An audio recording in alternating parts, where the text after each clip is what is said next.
Xuyên không Trung Hoa kính chào quý vị. Hai.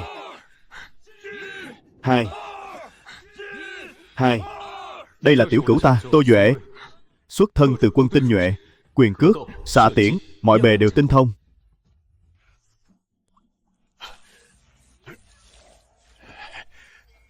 Lão gia, người xem thứ này. Nhạc phụ, Tô Kiến Thành, bậc đại trí giả về cơ khí, chuyên gia luyện thép.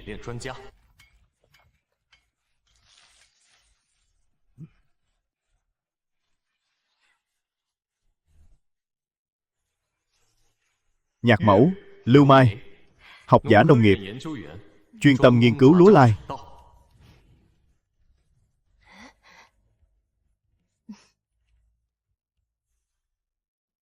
Vị này là thê tử của ta, Tô Thanh Ngọc, bậc kỳ tài tài chính, tay chơi đầu cơ thượng thừa, thiên tài thao túng tư bản.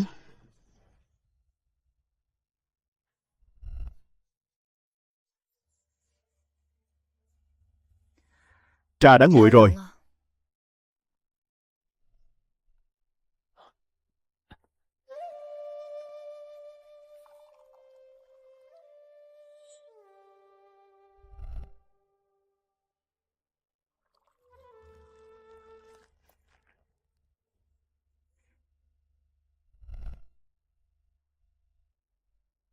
Chàng xem hiểu chăng?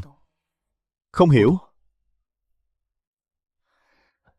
Chỉ thấy nét chữ của phu nhân thật là tuyệt mỹ. Lui xuống đi.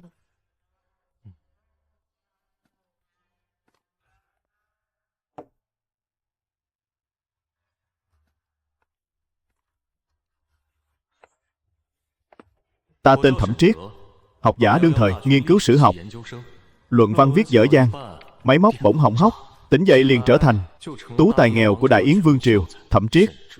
Để được sống sót, ta chọn con đường hèn kém nhất và an nhàn nhất, chui chạn nhà họ Tô. Ưu thế duy nhất của ta chính là đến trước họ 2 năm, đã hoàn toàn hòa nhập vào thân phận bản địa này. Người xưa có câu đồng hương gặp đồng hương, lại đâm sau lưng một nhát. Nếu biết ta cũng là người Xuyên không, họ sẽ nhìn ta thế nào? Một bằng hữu ẩn mình, ai một mối họa tiềm tàng. Khi chưa rõ thực hư của họ, tuyệt đối không được để họ phát hiện thân phận người Xuyên không của ta.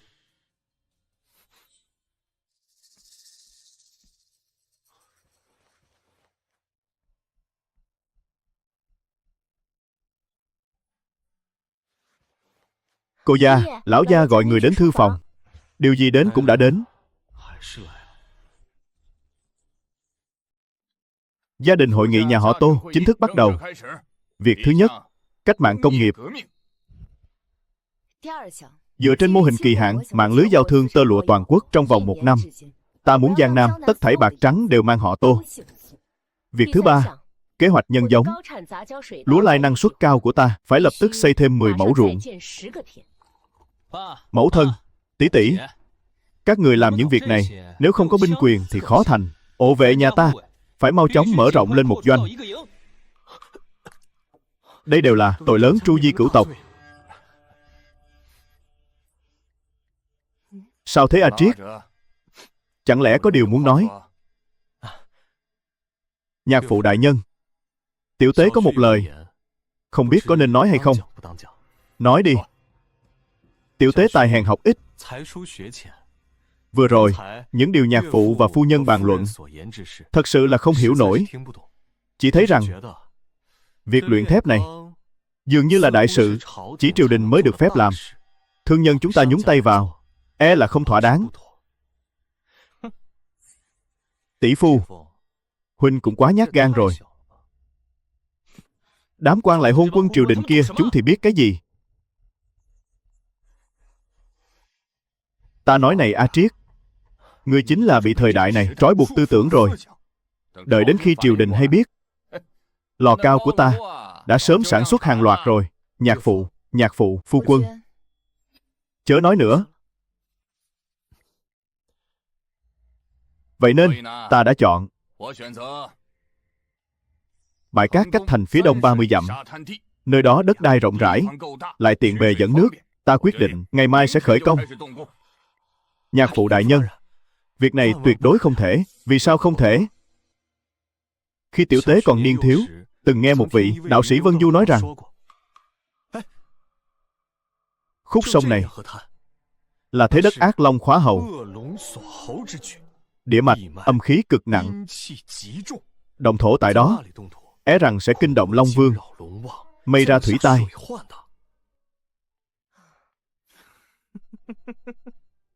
Tỷ phu, huynh còn tin điều này sao? Long Vương gì chứ?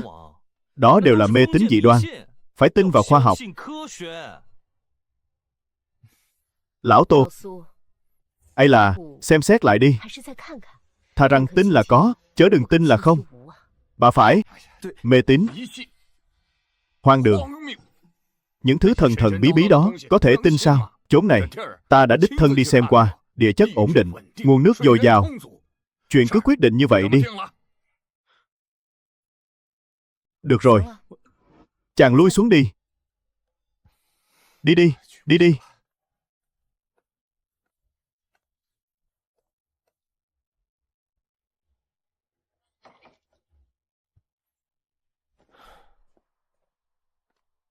Cách thành phía đông 30 dặm, 5 năm ngập nhỏ, 10 năm ngập lớn. Cách mạng công nghiệp ngâm nước thì có. Tô Kiến Thành là bậc kỳ tài công nghệ, chỉ tin vào số liệu và đồ họa. Bàn với ông ấy về phong thủy, ông ấy chỉ coi ta là kẻ điên.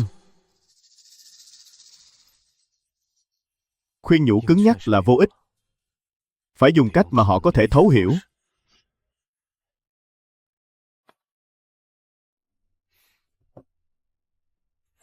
Thẩm công tử, bí này là sao?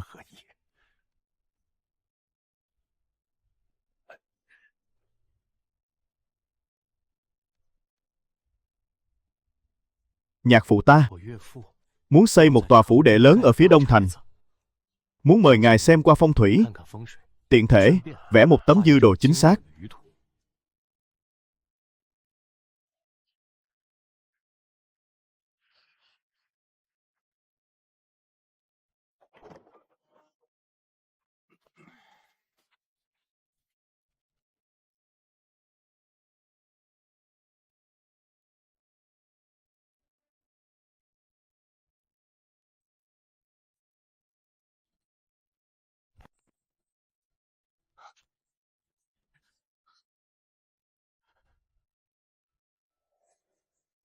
Nhạc phụ là người thông tuệ, chỉ cần thấy tận mắt bằng chứng, tự nhiên sẽ đổi ý. Chỉ là cách này không thể dùng mãi được.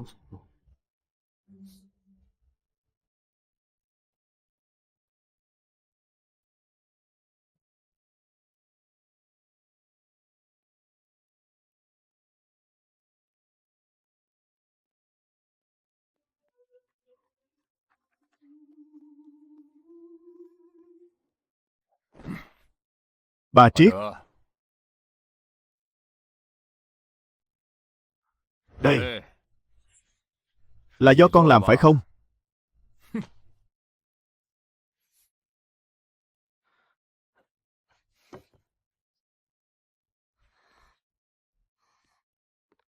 Nhạc phụ đại nhân thứ tội. Tiểu tế chỉ là cảm thấy lồi của lão đạo sĩ kia không thể coi là lời nói đùa, nên mới nghĩ đến việc lật lại sổ sách cũ, để lòng được an tâm. Cảnh nguyên năm thứ 7, Hoàng Hà đổi dòng, cách Giang Châu phía đông 30 dặm, hóa thành biển nước, nhấn chìm trong trạch địa. Điền trang nhà cửa bị lũ cuốn không kể xiết.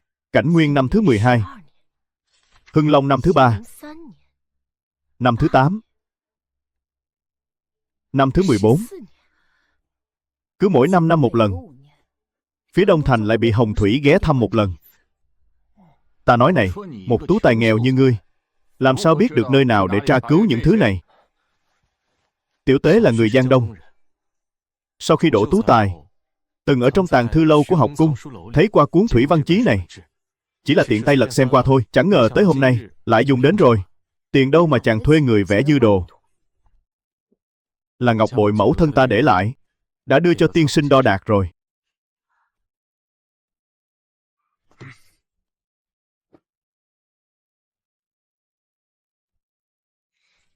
Ngươi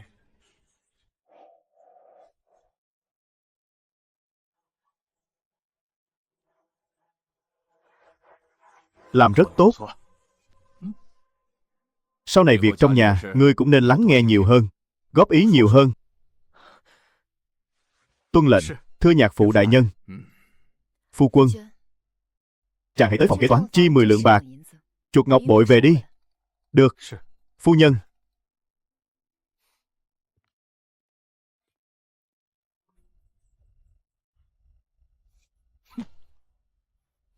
Đêm qua khi cha ở thư phòng, hắn đã đứng ngoài đó rất lâu.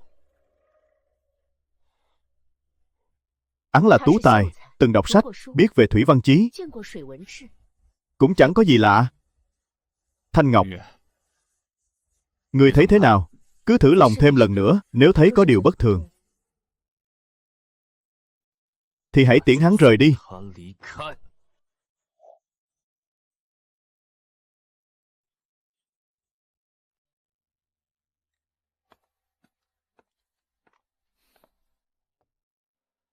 Đa tạ phu nhân.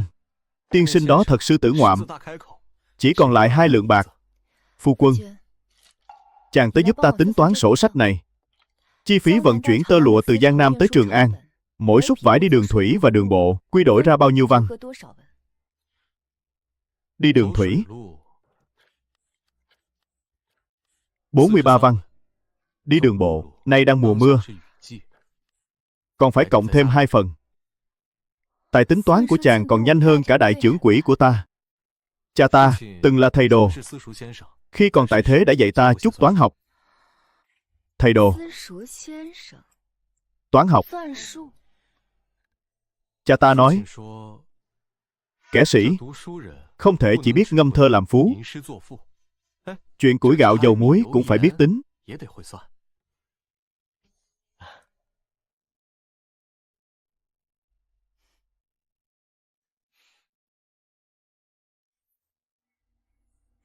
Cầm tờ giấy này đưa cho cha.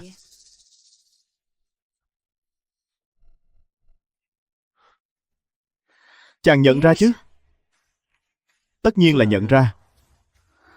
Chữ nhân này chỉ là không biết vi tích phân này là ý gì. Là một loại toán học, đồ ta tự sáng tạo ra. Phu nhân quả là bà học đa tài, bà bác học đa tài. Đi thôi, cha bảo chàng tham dự cuộc họp gia tộc hôm nay.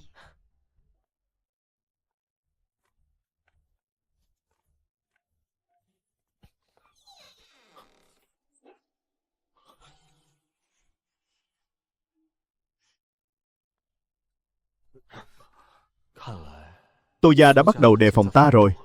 Nhưng những việc họ làm đều là tội tru di tam tộc. Nếu ta không giúp đỡ, Tô gia tiêu tùng, ta cũng chẳng sống nổi.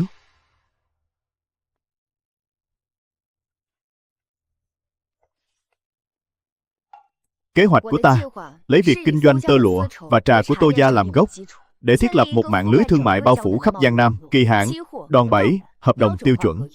Ta tự tin trong vòng 1 năm sẽ nắm giữ toàn bộ tài phú của Giang Nam trong tay Tô gia. Điều thay, đem tiền của tương lai dùng vào hiện tại. Đây quả là bút pháp thần kỳ. Nếu việc này thành công, ta có thể chiêu mộ thêm người, làm hộ viện cho chúng ta, mở rộng thành một đội ngũ.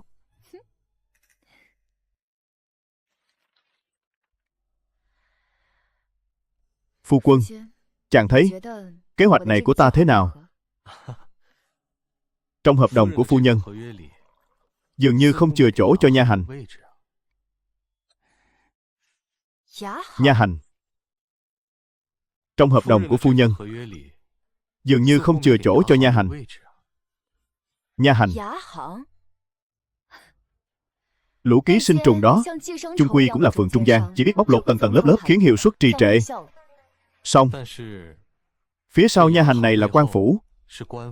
Việc buôn trà ở Giang Nam đều do Vương, Tạ, thôi, 3 nhà nắm giữ nha hành làm chủ. Chúng ta muốn vượt mặt họ, là để sợ điều chi? Kẻ nào dám cản đường tỷ tỷ ta phát tài thì cứ lấy đầu kẻ đó.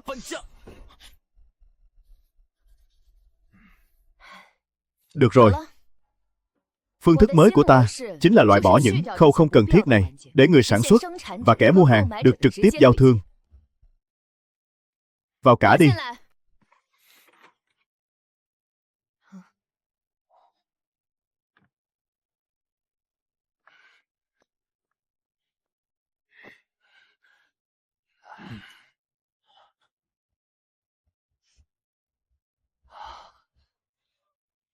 Không thể để họ cứ liều lĩnh thế này được.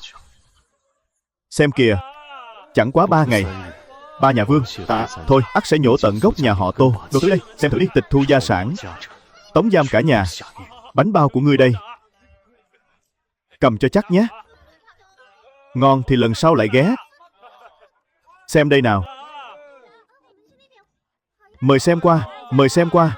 Hồ lô ngào đường đây. Bay lắm. Lại thêm một chiếc. Khách quan mời vào trong. Rót đầy vào. Nhanh lên. Lại thêm một chén. Khách quan. Tuân lệnh. Tuyệt hảo.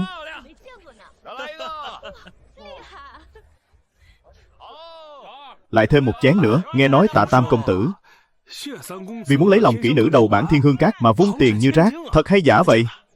Tất nhiên là thật rồi. Hôm sau, lão gia liền bắt Tam công tử quỳ trong từ đường trọn vẹn 3 canh giờ. Ngươi nói xem, cũng là quản sự, sao cách biệt lại lớn đến thế? Ngươi đang ghen tị sao? Đại quản sự nhà họ thôi, lợi dụng đường thủy, trốn thuế mất 2 vạn lượng bạc, có gì đáng để ghen tị chứ? Có mạng kiếm tiền cũng phải có mạng mà tiêu. Lão gia nhà ta liệu có tha cho hắn? Đang cho người lùng sục khắp nơi rồi. Quả thực.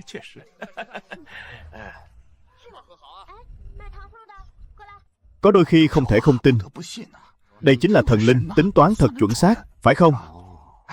Nghe nói quản sự nhà họ Vương với tiểu thiếp của Vương gia chủ. Ngươi chán sống rồi sao? Một lượng. Ta nói cho ngươi hay. Chuyện kể lại rằng, ai kẻ đó vừa thấy cảnh tượng này liền kinh hãi tột độ.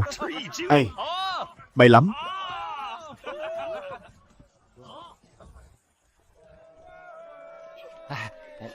Lão bản, bái thiếp.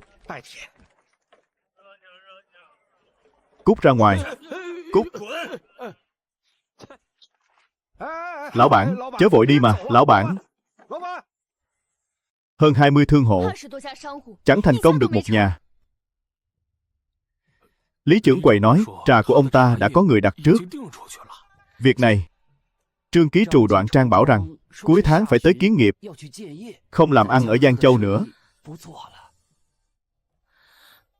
Rốt cuộc là đã xảy ra chuyện gì? Giá của ta cao hơn giá thị trường rất nhiều. Đối với họ mà nói, đây là chuyện đại hỷ. Cớ sao họ lại chẳng chịu tiếp nhận? Tỷ tỷ, để đệ đi mời họ tới, hỏi cho ra nhẽ. Ồ đồ. Ngồi xuống. Họ liệu có phải đang e sợ điều chi? Chẳng sai.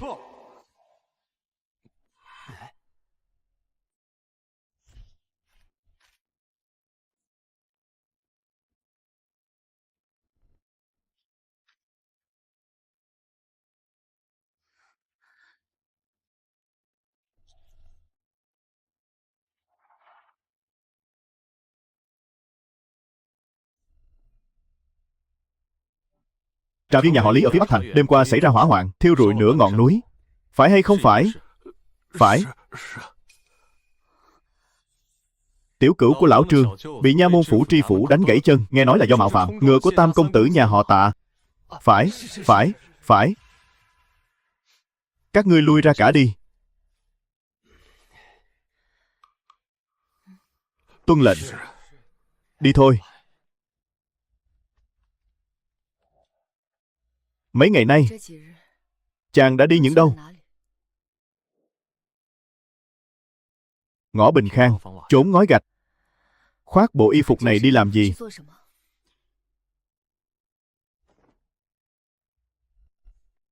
Đi nghe. Đi ghi nhớ. Đi làm cho rõ. Việc làm ăn của nhà họ Tô sẽ bị kẻ nào chặn đường.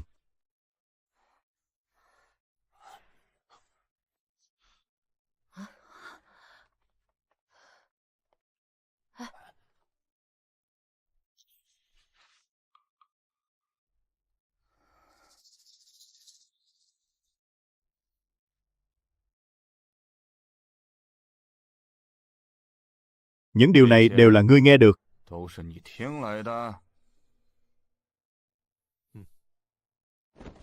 Nghe được.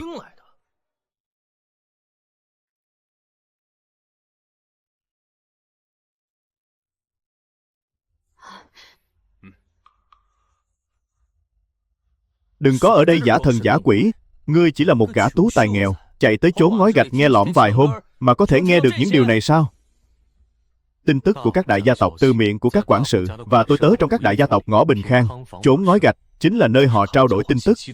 Ngươi...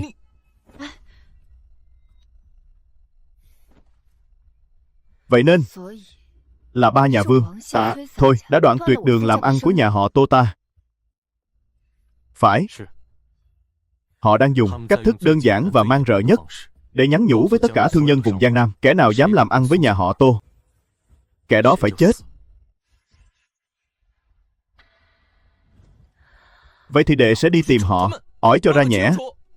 Đứng lại. Ngươi định làm gì? Nếu như họ không chịu nói lý lẽ với đệ thì sao? Vậy thì hãy hỏi thanh cương đao trong tay ta, xem chúng có đồng ý hay không. Ồ đồ! Sĩ, nông, công, thương, họ là sĩ, chúng ta là thương. Triều đại như dòng nước chảy, thế gia tựa sắt thép kiên cố. Họ chỉ cần phái một kẻ quản sự tới nha môn, kiện nhà họ Tô, mang theo hung khí, mưu đồ bất chính. Đến lúc đó, nhà họ Tô sẽ phải chịu họa diệt môn, tru di tam tộc. Họ dám sao? Có gì mà không dám. Ngươi, Tô Duệ, tỷ tỷ.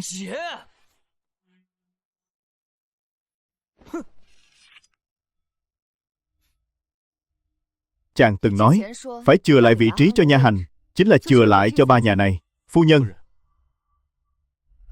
trong tin tức ta đã soạn cho nàng, sau lưng ba nhà vương, ta thôi là kẻ nào? Điều này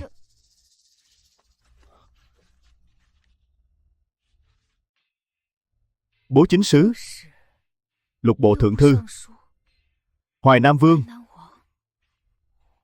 Đông cung thái tử, ba nhà này đều là ngũ tính thất vọng, đại gia tộc truyền thừa ngàn năm, gốc rễ sâu xa, cành lá sum xuê. Nhà họ Tô dù có nhiều bạc đến đâu, trong mắt họ cũng chẳng qua là con cừu béo chờ làm thịt, trứng chọi với đá. Nhà họ Tô không chịu nổi đâu. Vậy phải làm sao đây? Chịu thua chăng? Không. Là đổi đường khác mà đi. Đánh không lại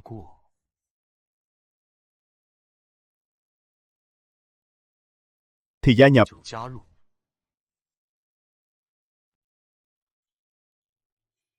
Điều này, gia nhập. Gia nhập thế nào? Nhượng lợi.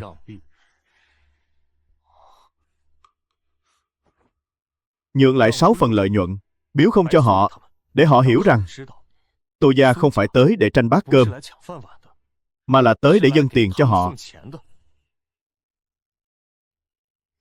6 phần dựa vào đâu? Dựa vào việc họ có phê chuẩn của Tam Ty, có thuyền bè của Tàu Vận, có thế lực tại Kinh Thành. Dựa vào việc họ độc chiếm phía Bắc tới Cửu Biên, Mạc Bắc, Thảo Nguyên, cho đến lĩnh Nam, Bang Nam, thậm chí là Tam Hàng, Đông Doanh. Tất thảy trà diệp, ngựa chiến, tơ lụa và những mặt hàng đại tông khác. 6 phần. Ngồi mát ăn bát vàng.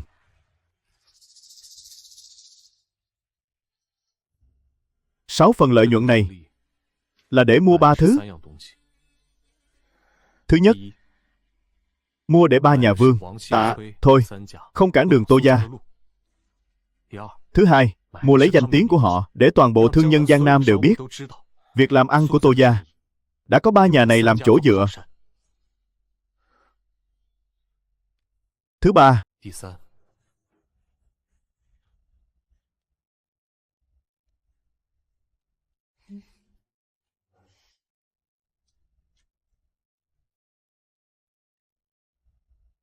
mua lấy sự bình an cho Tô gia.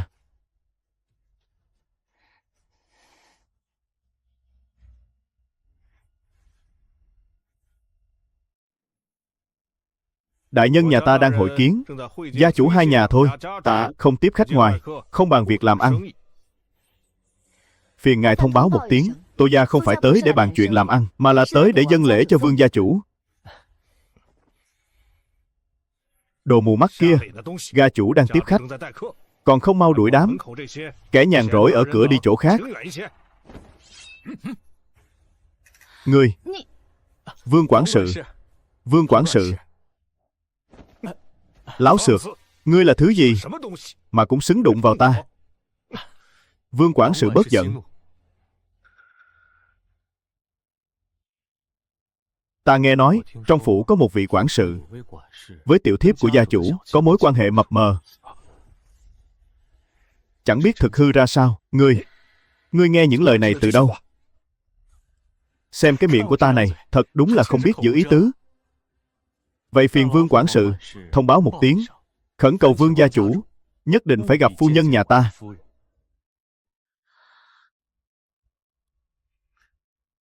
Đợi đó.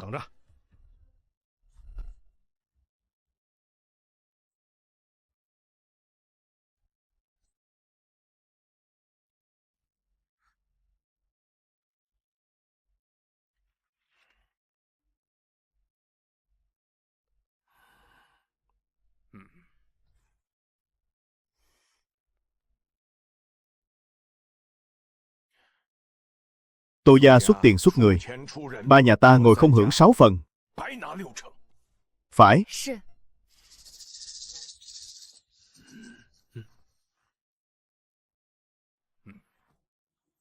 Biết quá.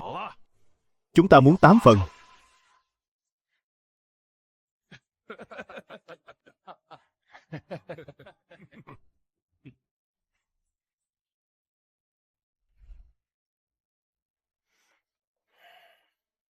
Nếu Tô gia không muốn, vậy thì về đi. Tiễn khách. Mời. 6 phần. Lợi nhuận phân chia hàng năm, đổi thành phân chia nửa năm một lần, 7 phần. Thành giao.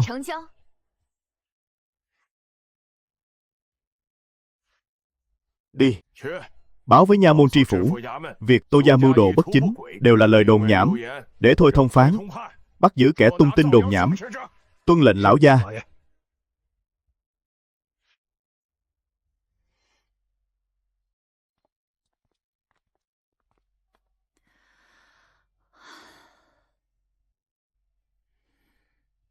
Phu nhân, vất vả rồi. Chuyện vừa rồi, đa tạ chàng. Là việc tiểu tế nên làm. Về nhà thôi. Đừng.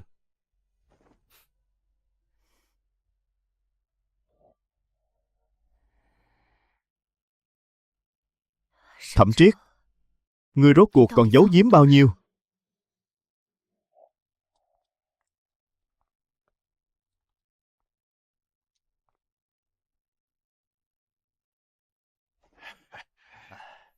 Tô phu nhân lòng hướng muôn dân, thật là tấm lòng Bồ Tát. Ta nhất định sẽ tâu lên bệ hạ, lập sinh từ cho phu nhân. Đa tạ tri phủ đại nhân.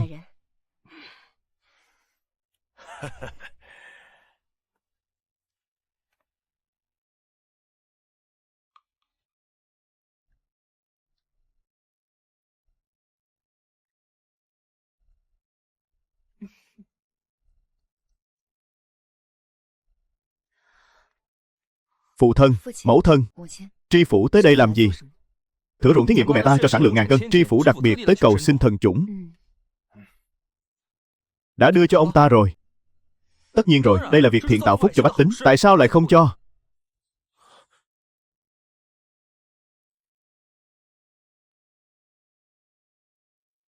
Tai họa tới nơi rồi.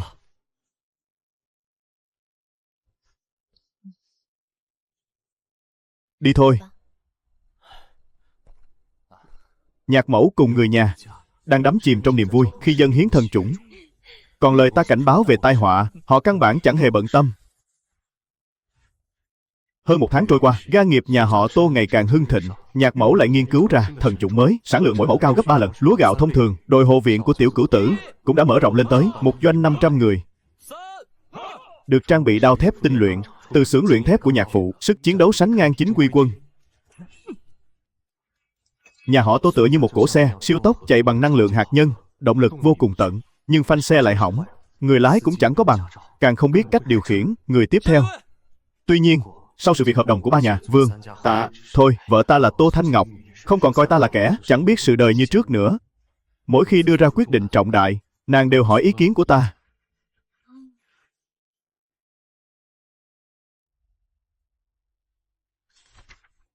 Việc vận chuyển tơ lụa từ Giang Châu tới Thanh Châu, chàng thấy đi đường thủy, ai đường bộ thì lợi hơn.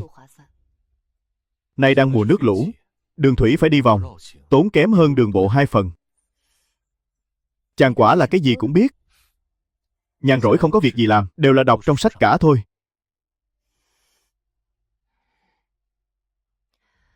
Tiểu Duệ trước khi đi xây bưu điện, nói muốn chiêu mộ thêm 500 hộ viện, chàng thấy thế nào? Phu nhân, hộ viện đủ dùng là được. Đông quá dễ gây lời ra tiếng vào.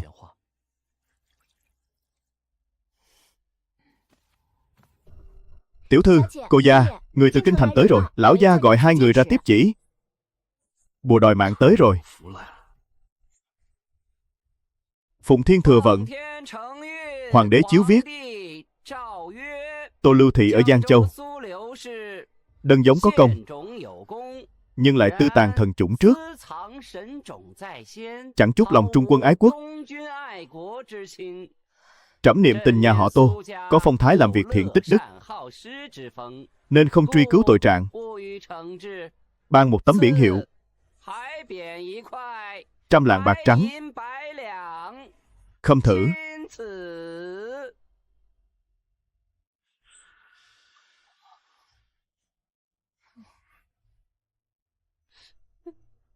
Sao thế? Đối với Thánh chỉ có điều bất mãn. Tạ chủ Long ân, Ngô Hoàng vạn tuế, vạn tuế, vạn vạn tuế.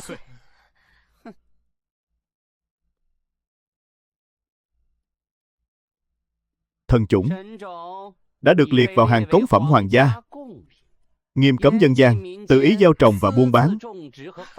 Nhà họ Tô phải trong vòng 3 ngày tự kiểm kê điền sản, báo cáo trung thực, không được sai sót. Lúc trước tri phủ đại nhân đâu có nói như vậy.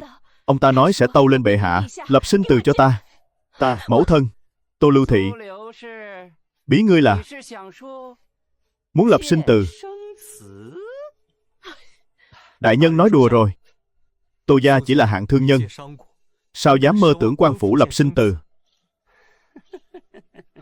Dám hỏi đại nhân, vị Giang Châu tri phủ trước đây đến lấy thần chủng, nay đang ở nơi nào? Nhờ tri phủ thấu hiểu dân tình, tìm được thần chủng, chia sẻ nỗi lo cùng quốc gia. Bệ hạ long nhan đại duyệt,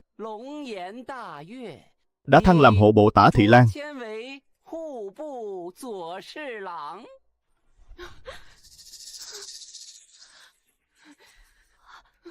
Mẫu thân, phu nhân, mẫu thân. Xem ra Tô Lưu Thị đối với ân thưởng của bệ hạ có chút bất mãn sao? Đại nhân bớt giận. Nhạc mẫu của Thảo Dân đây là mừng quá hóa khóc, nhất thời kích động nên thất lễ. Mừng quá hóa khóc. Vậy thì tốt. Cho Tô gia 3 ngày tự kiểm kê điền sản. Mấy ngày này ta sẽ lưu lại phủ nha Giang Châu. Nếu như tra ra còn tư tàn thần chủng,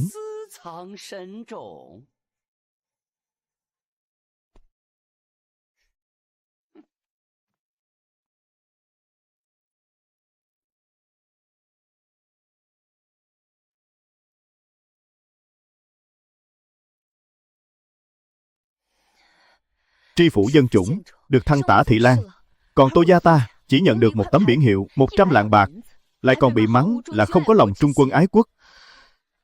Tâm huyết mấy tháng nay của ta cứ thế mà mất trắng. Đạo lý này là thế nào chứ?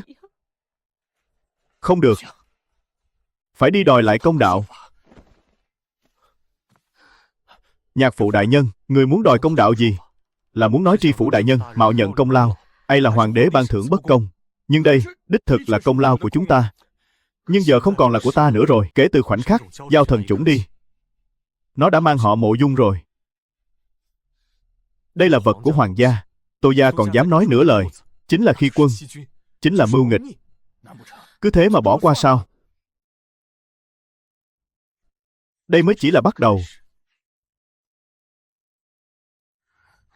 Bí ngươi là sao? Hoàng đế biết Tô gia có thần chủng.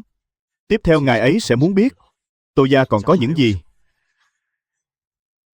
Bí chàng là tên thái giám kia là do hoàng đế phái tới để tra xét Tô gia. Xưởng thép, ộ viện, thương lộ, tất cả mọi thứ đều sẽ phơi bày trước mặt Phùng Cẩn. Vậy phải làm sao đây? Giấu. Thứ gì có thể giấu đều phải giấu đi hết. Xưởng thép, đối ngoại cứ nói chỉ là lò rèn bình thường. Ộ viện, lập tức thu hẹp quy mô. Tạm thời co cụm lại. Tiểu Duệ đi kiến Bưu rồi, mang theo 100 hộ viện. Ta đợi nó trở về, lập tức giải tán, càng nhanh càng tốt. Chuẩn bị 1 vạn lạng bạc trắng, giờ hãy đưa cho Phùng Cẩn. Thăm dò ý tứ. Được.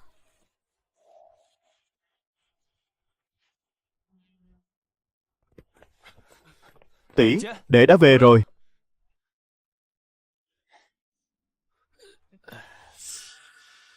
Sao lại có người bị thương thế này? Dọc đường hồi phủ, ta gặp một toán sơn phỉ, đông tới cả 1000 tên. Tỷ đoán xem thế nào? Ta cùng các huynh đệ, chưa đầy 1 canh giờ, đã quét sạch bọn chúng rồi. Chỉ có 3 huynh đệ này, trên mặt có chút vết thương, đều là thương tích ngoài da thôi. Cái gì? Tiểu Duệ, ngươi, đã xảy ra chuyện gì? 100 hộ viện, tiêu diệt gọn hàng ngàn sơn phỉ mà chẳng mảy may tổn hại. Ngươi có biết điều này nghĩa là gì không? Nghĩa là chiến lực hộ viện Tô gia ta thiên hạ vô song. Nghĩa là triều đình sẽ hay biết Tô gia có một đội tư binh còn mạnh hơn cả quan quân. Phu nhân, không kịp che giấu nữa rồi. Ộ viện, ngân lượng, cái gì giao được thì giao, cái gì tán được thì tán. Chậm một bước là...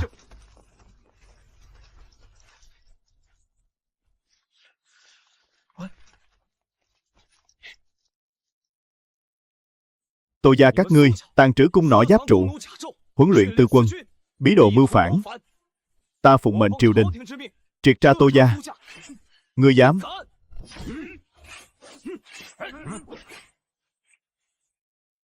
Tất cả lui lại, đồ nhát gan, đều là 2 vai, gánh một cái đầu, có gì mà sợ? Tiểu Duệ, nghe lời tỷ phu ngươi đi. Tỷ.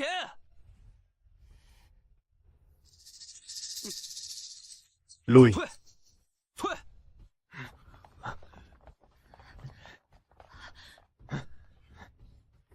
Người đâu? Phá cửa xông vào cho ta. Khoan đã. Vây lại trước đã. Để xem con thỏ này còn nhảy nhót được bao lâu. Tuân lệnh thiên tuế.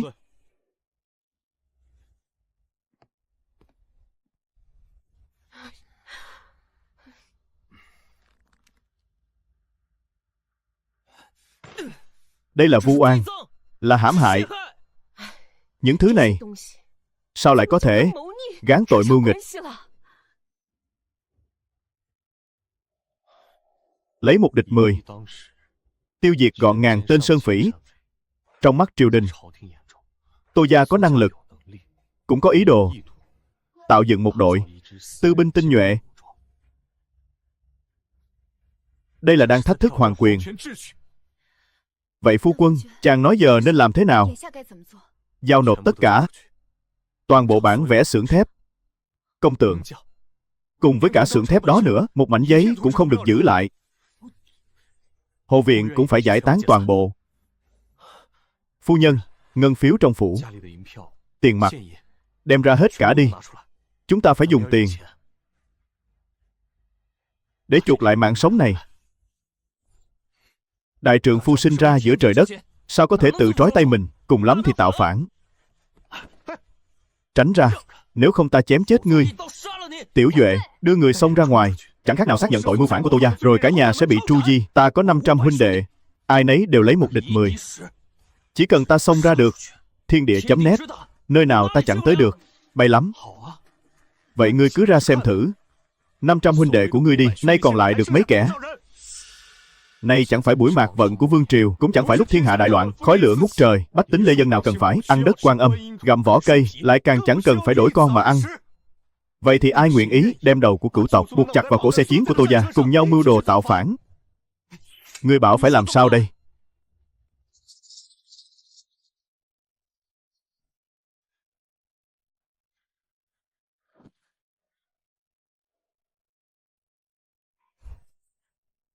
Trước tiên, xin tự giới thiệu. Ta tên Thẩm Triết, nghiên cứu sinh khoa lịch sử trường 211.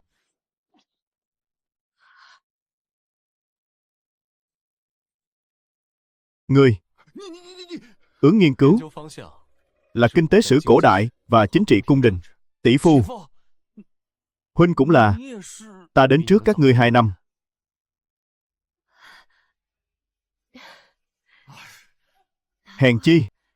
Hèn chi việc gì huynh cũng tường tận. Thủy văn, địa hình đồ, tính toán sổ sách, nha hành. Thế gia, đứa trẻ này, sao ngươi không nói sớm? Ta đâu dám chứ. Cả nhà 4 người các người, tiến sĩ công khoa, chuyên gia nông học, đặc chủng binh, lại còn tinh anh phố Wall. Ta chỉ là kẻ nửa vời, nghiên cứu sinh khoa lịch sử. So với các người, ta nào có đáng là chi. Vả lại, ta đâu biết các người là hạng người thế nào. Ngộ nhỡ biết được ta cũng là kẻ xuyên không, lại coi ta là mối đe dọa, rồi trừ khử thì sao? Tỷ phu, ta nào phải hạng người như vậy. Ngươi sai hộ viện bám đuôi giám sát ta, lại còn muốn tống tiễn ta rời đi. Thử hỏi sao ta không kinh sợ cho được. Thì ra, huynh vẫn luôn nhẫn nhịn, vẫn luôn giả vờ.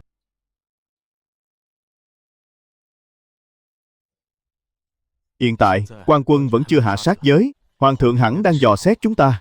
Người đang tự hỏi, nhà họ Tô này, con cừu béo đột ngột xuất hiện, rốt cuộc có nanh vuốt hay không? Vậy theo ngươi, Hoàng thượng sao lại để mắt tới nhà họ Tô? Chuyện thần chủng, nhà họ Tô đã sớm bị để mắt tới rồi. Bằng không, một đạo thánh chỉ ban thưởng cho nhạc mẫu, Hoàng thượng đâu cần phái tâm phúc thân cận nhất tự mình đến truyền chỉ. Tên thái giám kia là tâm phúc của Hoàng thượng. Hắn chính là kẻ quyền khuynh triều giả, người đời gọi là Thiên Tuế. Bỉnh bút thái giám tư lễ giám Phùng Cẩn.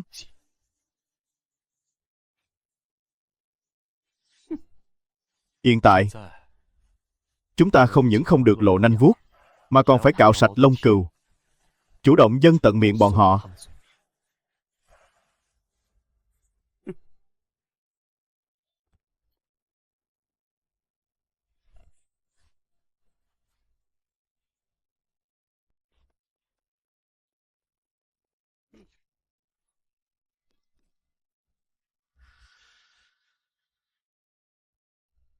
Thiên Tuế, đây là tinh thép.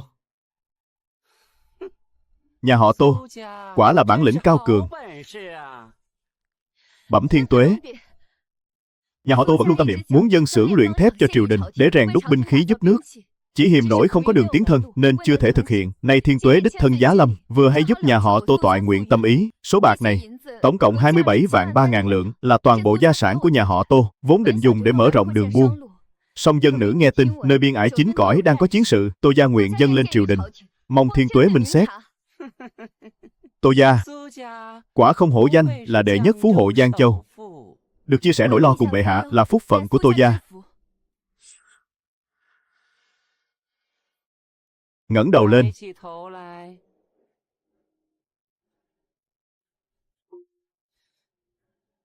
Thiên Tuế, ngươi chỉ là một dân phụ, sao biết được danh tính của ta?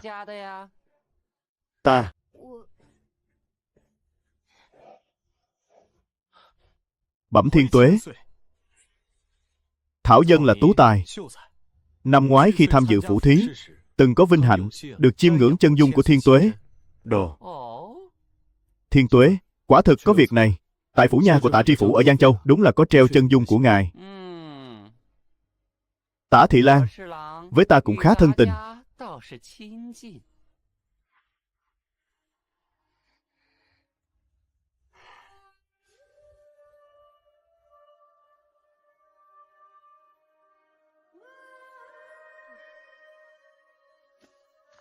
800 dặm hỏa tốc, gửi đến tay bệ hạ.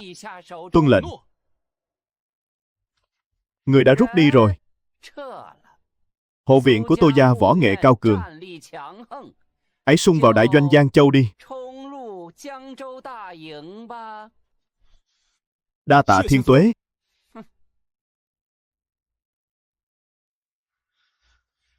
Người nhà họ Tô không được rời khỏi trạch viện nửa bước. Kẻ nào trái lệnh, giết không tha.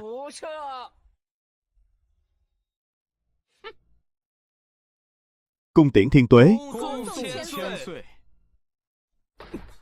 Phu quân, hoàng đế liệu có tha cho chúng ta không? Có. Mà cũng không.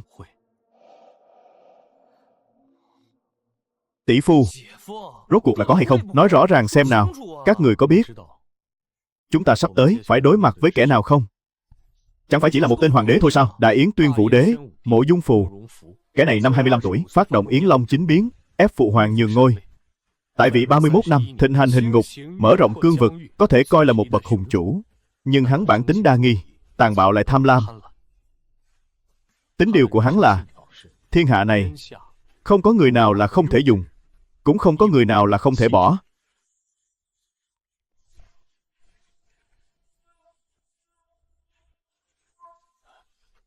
Chúng ta đem tất cả mọi thứ dâng nộp hết thảy, chẳng phải trở thành kẻ vô dụng rồi sao? Không. Tô gia hiện tại là người hữu dụng. Các người mới chính là vô giá chi bảo trong mắt hắn.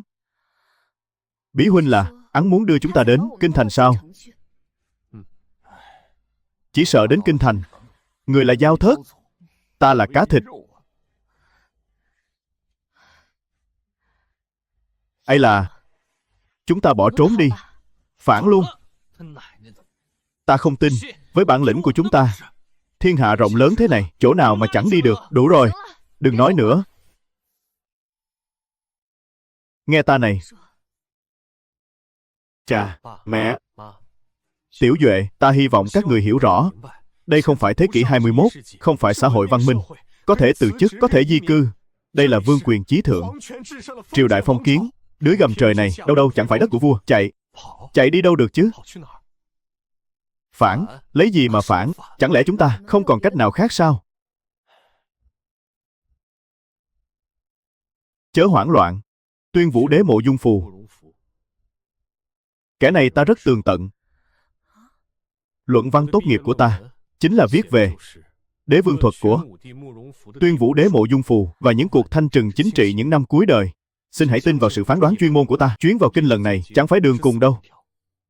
Nếu liệu sự khéo léo, thiên hạ này có thể đổi chủ, thậm chí có thể đổi cả họ.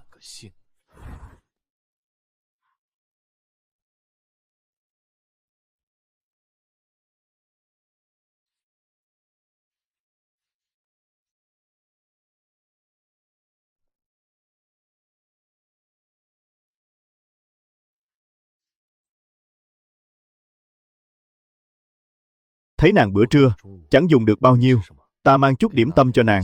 Chúng ta đã làm sai điều gì sao? Không hề.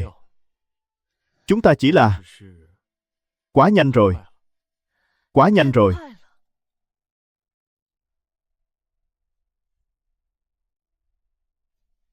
Tô gia tựa như một gốc cổ thụ, chỉ sau một đêm đã vươn cao tận trời. Kẻ nào cũng muốn vung đao chém một nhát, để xem bên trong rốt cuộc đang ẩn giấu điều chi. Đại Yến Hoàng đế Mộ Dung Phù chính là kẻ muốn chém Tô gia nhất. Vậy nên đây chính là lý do chàng lừa ta suốt 3 tháng qua. Thanh Ngọc, ta đêm tân hôn ấy,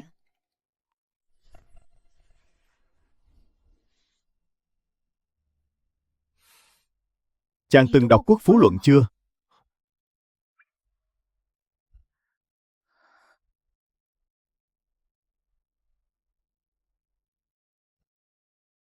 Quốc Phú Luận.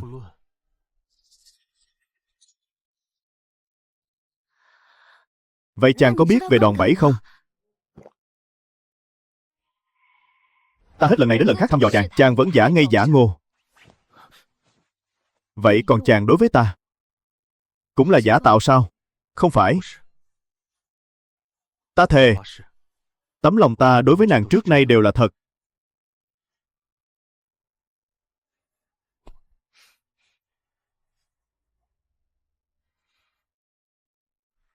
Thánh chỉ đến.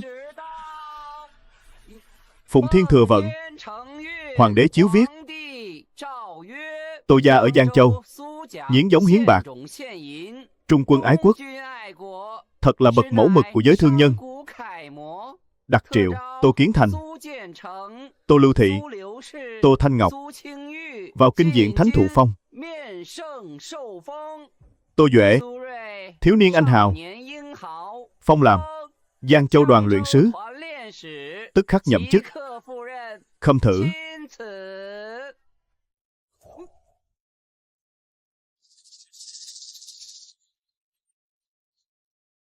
Thảo dân, lĩnh chỉ tạ ơn.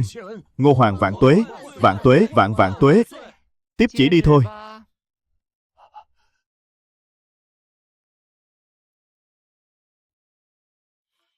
Rễ hiền Tô gia vốn là một tú tài, vậy hãy đến quân doanh của ngươi làm một chức chủ bạ đi. Thiên tuế yên tâm, ti tướng nhất định không phụ sự ủy thác.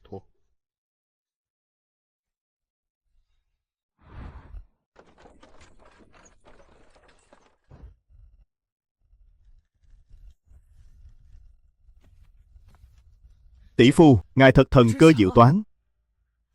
Tên thái giám kia quả nhiên giữ chúng ta lại Giang Châu, cùng cha mẹ ở kinh thành làm con tin của nhau. Mộ Dung Phù bản tính đa nghi, đây chẳng qua chỉ là thủ đoạn quen thuộc của hắn mà thôi.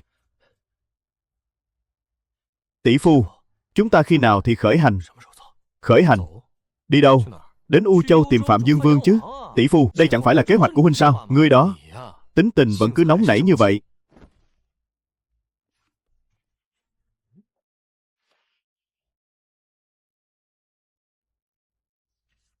Ấy mang theo bức thư này bên mình, đêm đến cứ việc say sưa rượu chè, uống cho say khước, không còn biết trời đất. Mau đi đi.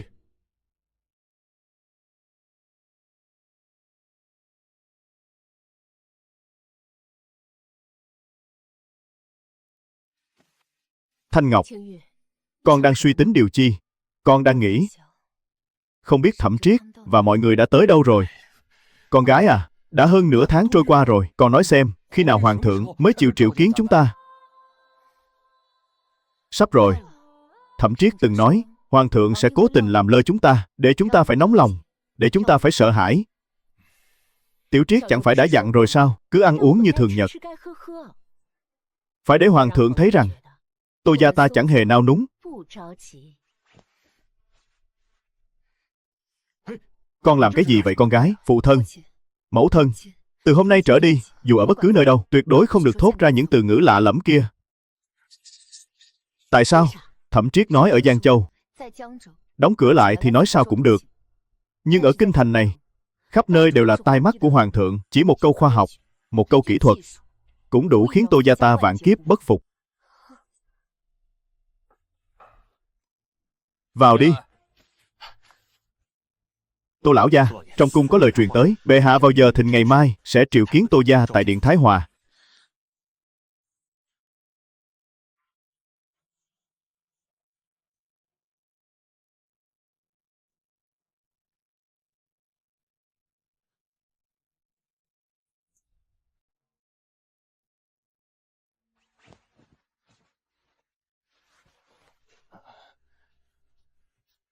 Tô Kiến Thành, nghệ nhân tài ba của quốc gia, phong làm công bộ tả thị lang, kiêm quản lý quân khí giám.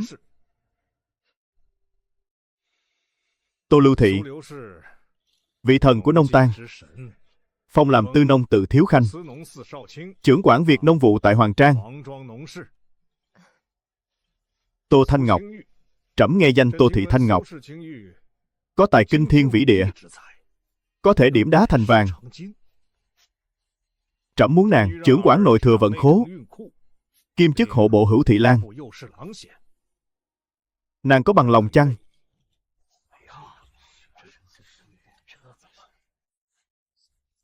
Đơn nữ xin khấu tạ long ân của bệ hạ. Ngô Hoàng vạn tuế, vạn tuế, vạn vạn tuế.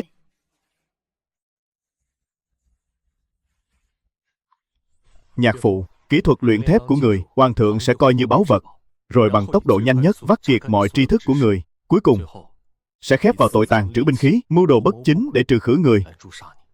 Điều này, Nhạc mẫu, giống cây thần của người đúng là kỳ tích, nhưng cũng là nhân tố bất ổn nhất. Họ sẽ cung phụng người lên, rồi cuối cùng giam lỏng người trong thâm cung. Khả năng quản lý tài chính của nàng là thứ hắn cần nhất, cũng là thứ hắn kiêng dè nhất. Hắn sẽ bắt nàng vơ vét của cải thiên hạ để làm đầy tư khố của hoàng gia. Cuối cùng, nàng sẽ đắc tội với tất cả thế gia đại tộc, hoàng thân quốc thích, rồi bị trừ khử, tỷ phu. Còn ta thì sao? Ta và đệ sẽ bị giữ lại Giang Châu. Kết cục tốt đẹp nhất chính là tử trận nơi sa trường, đa ngựa bọc thây. Vậy chúng ta nên ứng phó thế nào đây?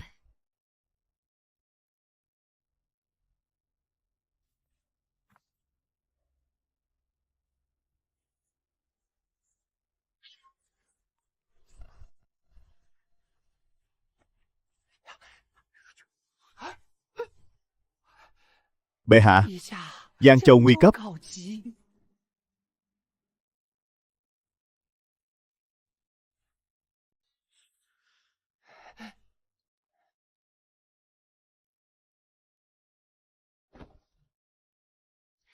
Bệ hạ, thần có vạn lời tâm huyết dâng lên bệ hạ, từng chữ từng câu đều là gan ruột của Tô gia.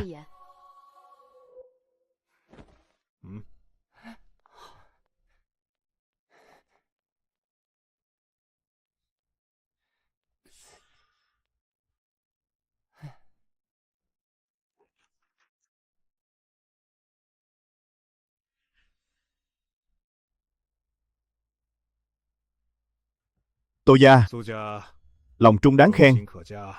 Trẫm lấy làm an ủi lắm. Đều lui ra cả đi.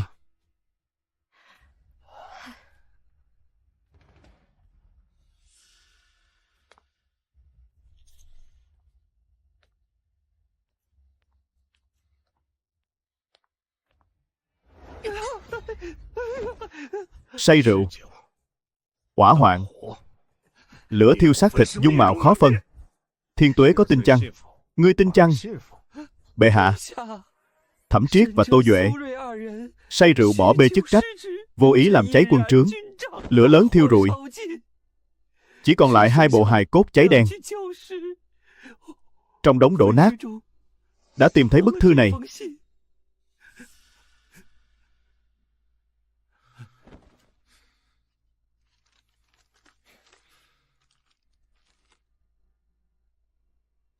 Hoàn thành việc thiên hạ cho quân vương, lưu danh thơm muôn thuở. Khá lắm Tô gia. Trẫm không những không thể tra xét, lại còn phải ban thưởng, phải truy phong. Bệ hạ, Vương Đằng đã phong tỏa Giang Châu, đang dốc toàn lực tìm kiếm. Phái Nam Trấn Phủ Ti đến Giang Châu, lục soát khắp chốn. Sống phải thấy người, chết phải thấy xác. Lão nô tuân chỉ.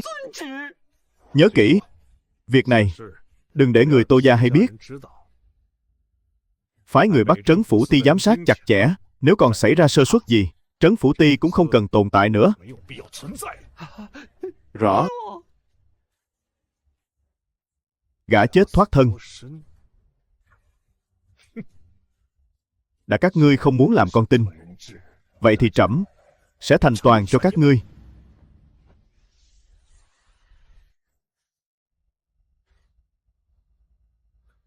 Khách thương Giang Nam cầu kiến vương gia, phiền ngài thông báo cho. Vương gia không tiếp khách lạ. Chúng ta lặn lội từ Giang, đã nói không tiếp là không tiếp. Nếu không đi ngay, sẽ bắt các ngươi như gián điệp Thảo Nguyên đấy. Ngươi, phiền ngài thông báo một tiếng. Chỉ nói là thảo dân Giang Châu có một chiếc mũ trắng, muốn dâng lên vương gia.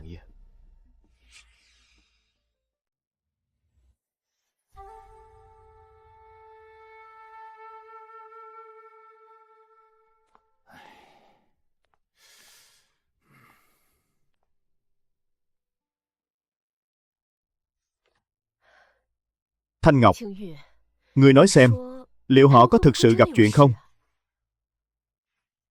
Phải đó, đã lâu như vậy rồi, chẳng có lấy một chút tin tức. Không đâu. Không có tin tức, chính là tin tốt, chứng tỏ hoàng đế vẫn chưa tìm thấy họ.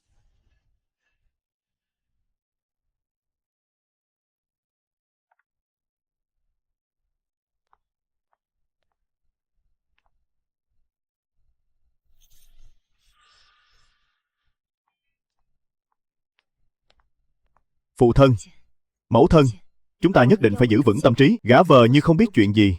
Khi ăn nói thường ngày, phải cẩn thận vách có tai. Nhưng trong lòng đang canh cánh chuyện này, làm sao giả vờ cho nổi. Thẩm Triết ở Giang Châu đã giả vờ suốt 3 tháng, kín kẽ không một kẽ hở. Chúng ta ít nhất cũng không được kém hơn huynh ấy chứ. Hơn nữa, Thẩm Triết từng nói, huynh ấy sẽ trở về.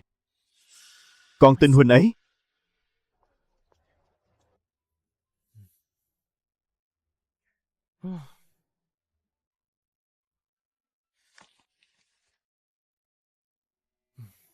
Tỷ phu, đã 3 ngày rồi. Người mà huynh nói, có chịu gặp chúng ta không? Đạo đức kinh có câu, nặng là gốc của nhẹ, tĩnh là chủ của động. Lưu Hầu luận rằng, bất ngờ lâm vào cảnh nguy nan, mà không kinh hãi, vô cớ bị gán tội, mà không giận dữ. Nói tiếng người đi. Tỷ phu, cái bộ dạng đáng ghét này của huynh, thật chẳng khác nào tỷ tỷ ta. Ta muốn nói là, kẻ làm nên đại sự, cần phải bình tâm tĩnh khí. Dẫu Thái Sơn có sụp đổ trước mắt, sắc mặt cũng chẳng hề đổi thay. Công tử, có thể cho ta mượn chỗ ngồi này chăng? Huynh đài cứ tự nhiên. Đa tạ.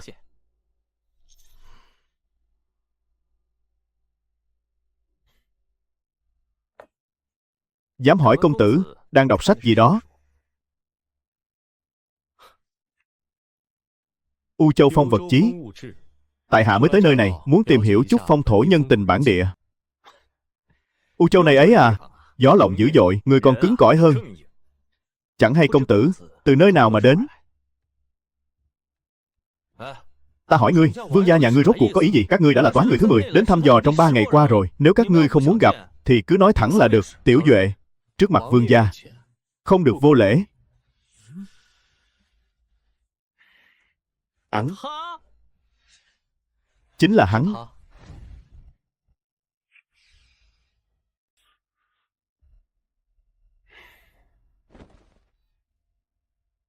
Thảo dân Thẩm Triết, xin bái kiến Phạm Dương Vương.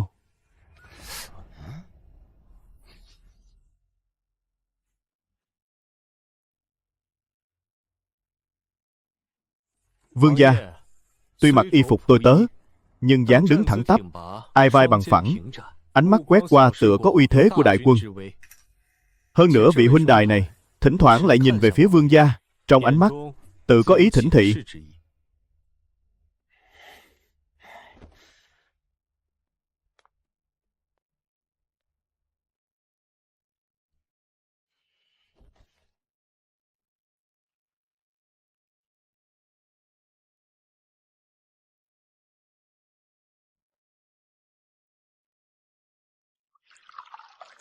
Thú vị đấy. Nói đi. Ngươi đến U Châu muốn làm gì?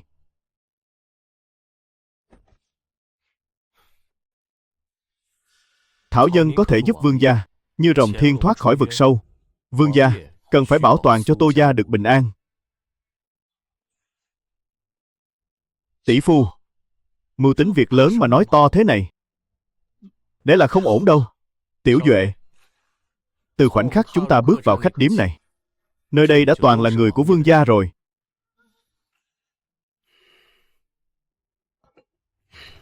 Ai cho một kẻ ở rễ nhà họ Tô.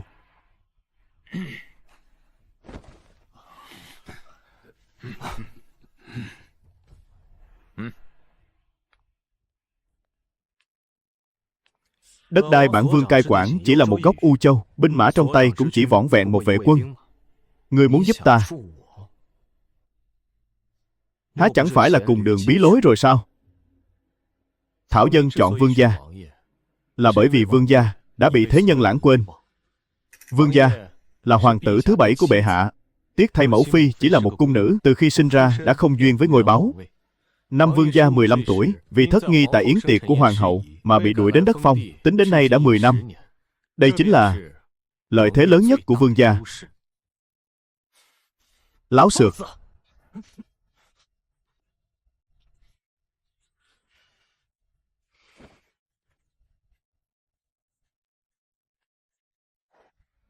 Dẫn bọn chúng đến đại doanh U Châu. Tuân lệnh.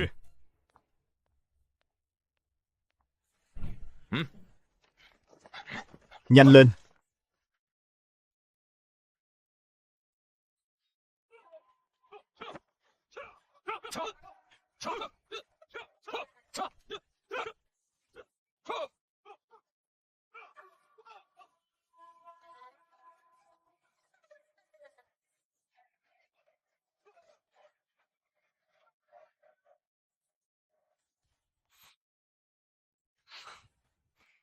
Vương gia, thứ tốt đây rồi.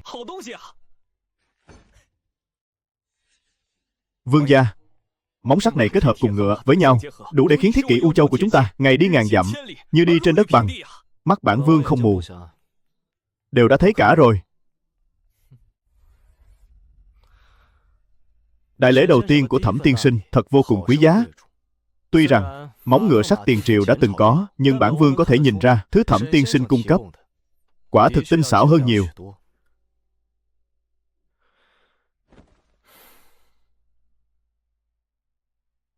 Đây là đồ bản. Vương gia có thể lệnh cho thợ rèn gấp rút chế tạo.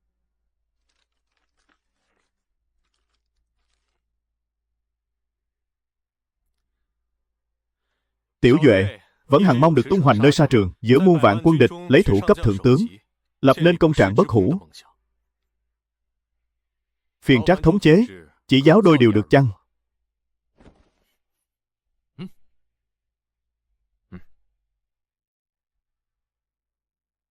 Đó là điều ta hằng mong đợi.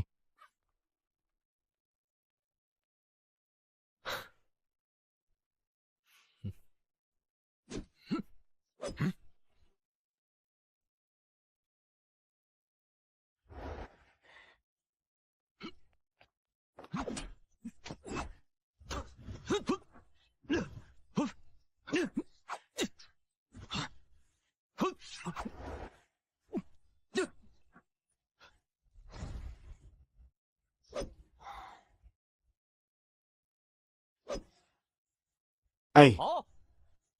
Đao tốt, võ nghệ cao cường.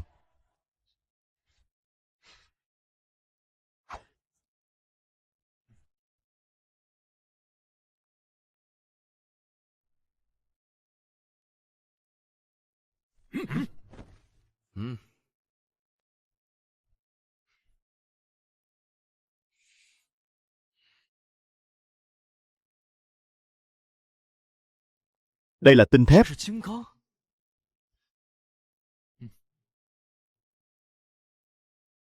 Đây là thuật rèn đao.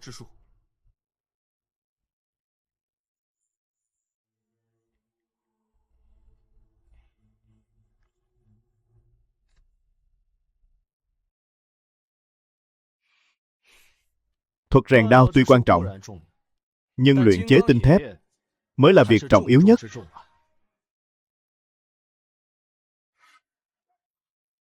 Đều ở cả đây.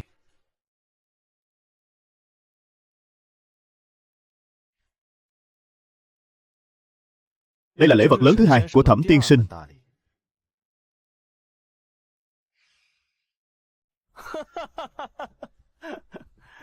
Lễ vật của Thẩm tiên sinh quả thật quý giá, nhưng nếu có đủ tài lực hỗ trợ, chẳng cần đến 1 năm, chúng ta có thể luyện ra vạn kỵ binh. Tung hoành thảo nguyên chẳng phải chuyện khó khăn. Trước khi thảo dân tới U Châu, đã để nội tử thiết lập tiền trang của Bắc Bình Thương Hành ngay tại thành U Châu. Từ trước tới nay, đàn dốc sức thu mua đất đai cửa tiệm tại U Châu. Việc này, vương gia hẳn đã sớm tường tận. Bản vương từng phái người dò xét kỹ lưỡng, nhưng chẳng rõ tiền trang này là bút tích của ai. Đây là lễ vật thứ 3 của Tô gia. Trong tiền trang, hiện có 30 vạn lượng bạc trắng, có thể tùy ý điều động. Đây là phương lược kinh doanh, do nội tử đích thân soạn thảo.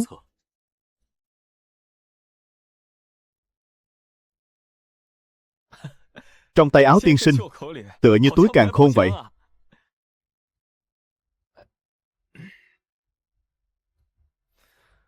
Sớm nghe danh Tô Thị Thanh Ngọc có tài của Đào Chu Công, hôm nay được diện kiến, quả nhiên đồn đúng như lời. Nếu không có Tôn phu nhân đích thân tới, cứ theo quy củ cũ mà làm là được. Mấy vị trưởng quỹ trong Bắc Bình Thương Hành đều do nội tử dày công dạy dỗ, kinh doanh tài vật U Châu, tuyệt đối không sai sót. Tốt. Lợi thế kỵ binh, tinh thép rèn đao, thuật sinh tài. Hèn chi phụ hoàng lại muốn giữ Tô gia các ngươi bên mình. Trong Bắc Bình Thương Hành vẫn còn lưu giữ vài loại sản lượng cao nhất, chịu lạnh tốt nhất, hạt giống hoa màu. Thần chủng.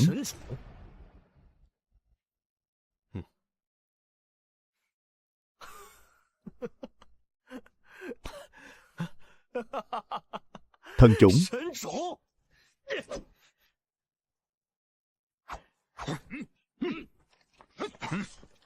Sao ngươi biết tâm tư của bản vương?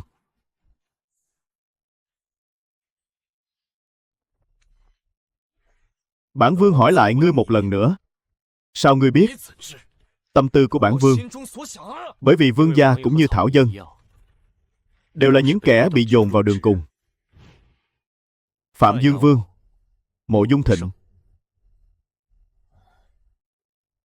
Bí của chàng là chúng ta muốn phò tá hắn lên ngôi. Nhưng theo ta được biết, trong 10 mấy phiên vương của Đại Yên, kẻ có thực lực nhất để tranh đoạt hoàng vị với hắn phải là Ngụy Vương chứ? Đúng vậy.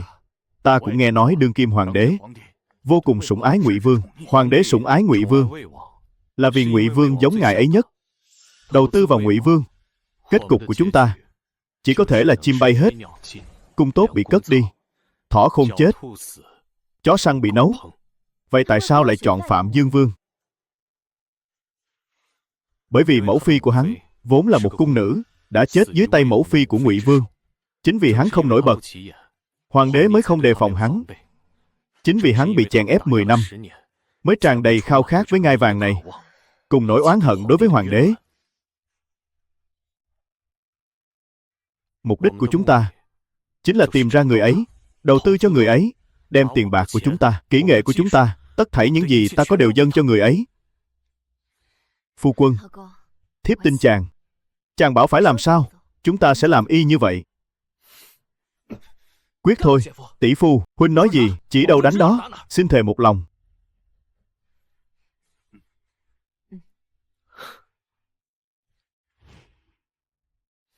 Bản vương trấn giữ một phương, sao gọi là đường cùng? Nếu vương gia thực sự nghĩ vậy, thì cứ việc trói hai người chúng ta lại, báp giải về kinh sư.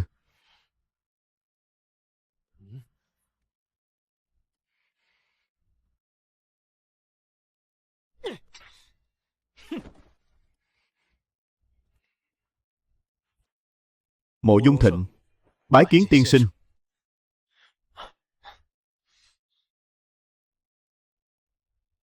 Từ hôm nay trở đi, trong toàn cõi U Châu, lời của tiên sinh chính là lời của bản vương. Kẻ nào dám trái lệnh, chém. Bái kiến tiên sinh.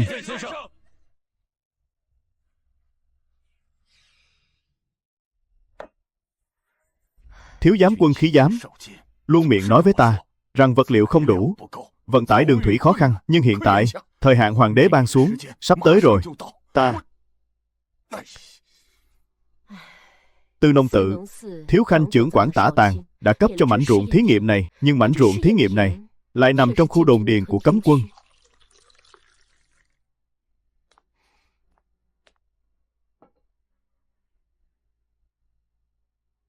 Phụ thân đại nhân, ngày mai là ngày đại hôn của đích tử binh bộ thượng thư, con đã chuẩn bị một phần hậu lễ, người hãy cho người đưa tới đó. Đưa lễ vật. Thiếu giám quân khí giám là người của binh bộ thượng thư. Mẫu thân, ngày mai người hãy dâng một bản sớ, đem phương pháp canh tác giống cây cao sản truyền bá vào khu đồn điền của cấm quân. Như vậy sẽ liên quan đến lương thực của cấm quân. Đám huân quý kia sẽ không dám cản trở ta nữa.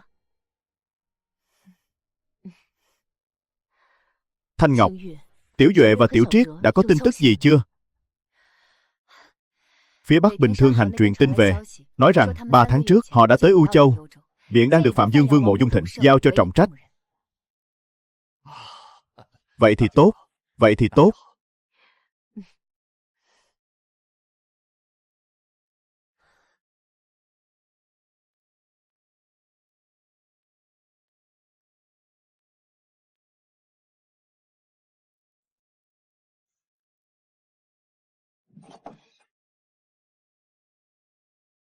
Thẩm Triết, huynh có khỏe không?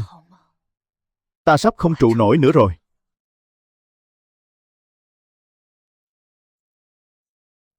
Thanh Ngọc, nàng có khỏe không?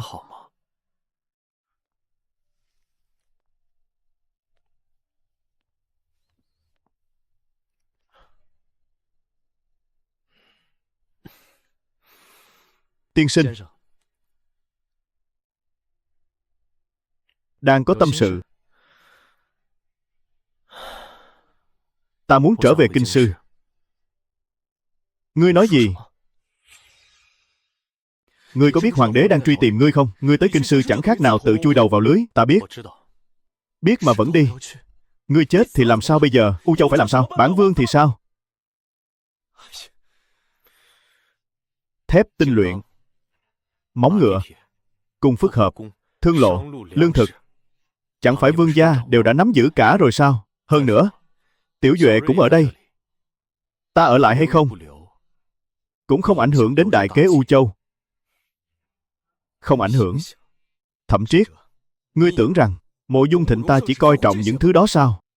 Ngươi tưởng bản vương giữ ngươi lại chỉ vì ngươi am hiểu thép tinh luyện, cung mã?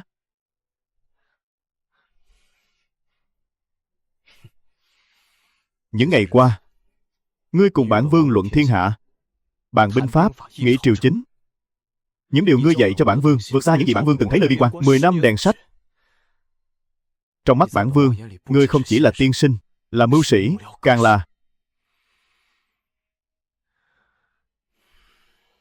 là tri kỷ.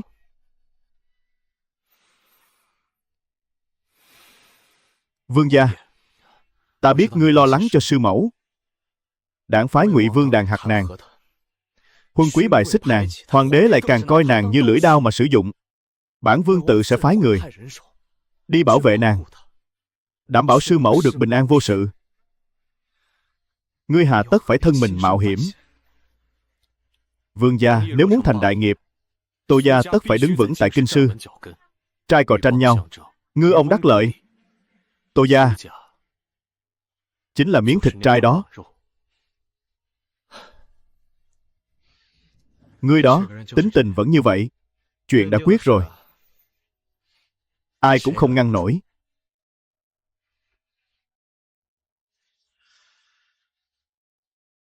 Đây là tín vật của bản vương. Toàn bộ lực lượng của U Châu tại kinh sư đều tùy ngươi điều khiển.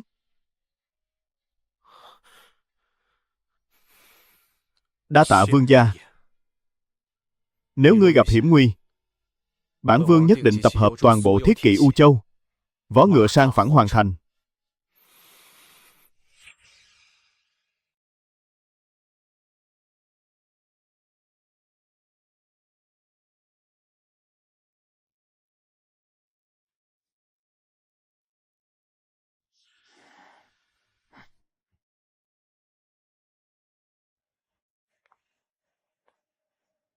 Bệ hạ, thần Đàn Hạt nội thừa vận phó sứ, hộ bộ Hữu Thị Lan Tô Thanh Ngọc, nàng thanh tra muối thuế, làm loạn quốc pháp, khiến muối thương Giang Nam chao đảo, thuế thu giảm sút nghiêm trọng. Hơn thế nữa, thần nghe nói phu quân của Tô Thanh Ngọc gả chết thoát thân, tung tích không rõ. Đây là tội khi quân. Thần khẩn cầu bệ hạ triệt tra Tô gia.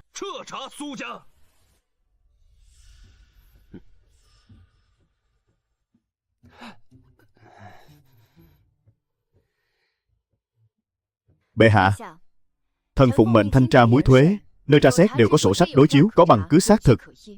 Muối thương Giang Nam chao đảo chính là minh chứng cho kẻ có tật giật mình. Còn về phu quân của thần là Thẩm Triết, thần cứ mỗi nửa tuần đều có thư từ qua lại với phu quân. Sao lại nói là đã chết? Nếu thực sự đã chết, vậy những bức thư thần nhận được mỗi ngày là do ai viết đây? Vậy, có bằng chứng không? Tô gia các người hành sự quỷ quyệt, ai ai cũng biết. Nếu không có khuất tất, có dám để ngự sử đài ta tới triệt tra hay không? Được rồi. Việc Tô Khanh tra thuế là trẫm chuẩn tấu. Ngự sử đài nếu thấy không thỏa đáng, có thể dâng sớ lên trẫm. Tiêu ngự sử, chuyện phu quân của Tô Khanh, ngươi làm sao mà biết được?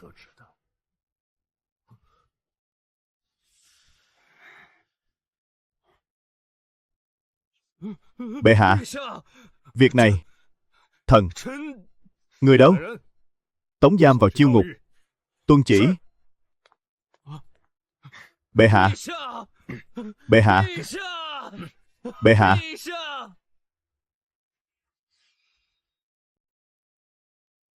Hôm nay trên triều đường, Tiêu ngự sử nói phu quân ngươi gã chết thoát thân. Trẫm muốn biết Tô Khanh nghĩ thế nào? Bệ hạ, thần không tin chàng đã chết, và thần cho rằng đó là sự thật. 5 tháng trước, phu quân và đệ đệ của ngươi mất tích. Trẫm phái Nam Trấn Phủ Ti triệt tra đến nay, chỉ tìm thấy 2 thi thể cháy đen, dung mạo khó phân. Tô Thị Lan, những bức thư đó là do ta sai người mô phỏng nét chữ. Bệ hạ, lời này là thật ư? Trẫm nghi ngờ rằng họ vẫn còn sống, chỉ là bị bọn tặc nhân bắt giữ, dùng làm con tin uy hiếp Tô Thị Lan. Hồng Ly giáng tình quân thần giữa nàng và bệ hạ. Vậy sao bệ hạ không sớm nói cho thần biết? Trẫm é rằng Tô Khanh nhất thời xúc động, lại để bọn tặc nhân thừa cơ lợi dụng. Tô Khanh, ấy lui về nghỉ ngơi cho tốt. Một khi có tin tức, trẫm sẽ báo cho Khanh ngay lập tức. Thần tạ ơn long ân của bệ hạ.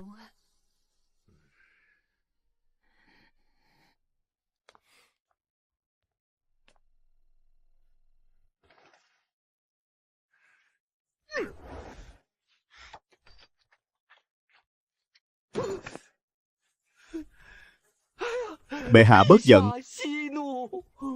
Hoài Nam Vương muốn làm gì? Muốn ép trẫm ra tay với Tô gia. Ai muốn khiến Tô gia bất mãn với trẫm, rồi quy thuận về phe hắn. Bệ hạ, sau lưng Hoài Nam Vương là hải thương vùng Giang Nam, cánh thương nhân muối, vẫn chưa thể động đến. Tô gia gần đây có động tĩnh gì lạ không? Ai kẻ đó với Tô Thanh Ngọc trong bóng tối, có qua lại gì không? Bẩm bệ hạ, thám tử cài cắm trong Tô gia, ngày nào cũng báo cáo, chưa phát hiện điều gì bất thường.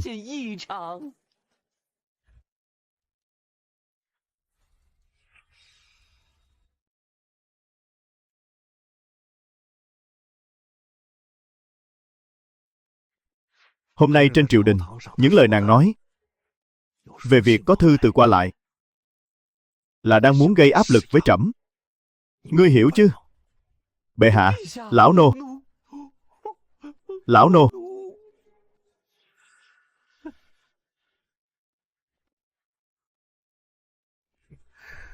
Nàng thông minh hơn những gì trẫm nghĩ. Hoài Nam Vương muốn ly gián, nàng liền tương kế tự kế, ai cho một Tô gia, ai cho một Tô Thanh Ngọc. Đã như vậy thì trẫm sẽ cùng bọn chúng chơi tiếp ván cờ này. Truyền khẩu dụ của trẫm, thăng chức cho Tô Thanh Ngọc làm hộ bộ thượng thư, ga phong nội thừa vận khố sứ. Lão nô tuân chỉ.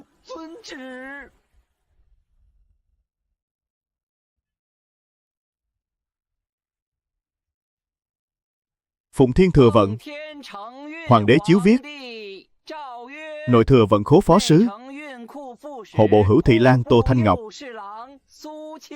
thanh tra thuế muối, trung tâm vì nước, thực là bậc công thần trụ cột. Đặc biệt thăng làm hộ bộ thượng thư, ga phong nội thừa vận khố sứ, khâm thử. Thần lĩnh chỉ tạ ơn. Ngô Hoàng vạn tuế, vạn tuế, vạn vạn tuế.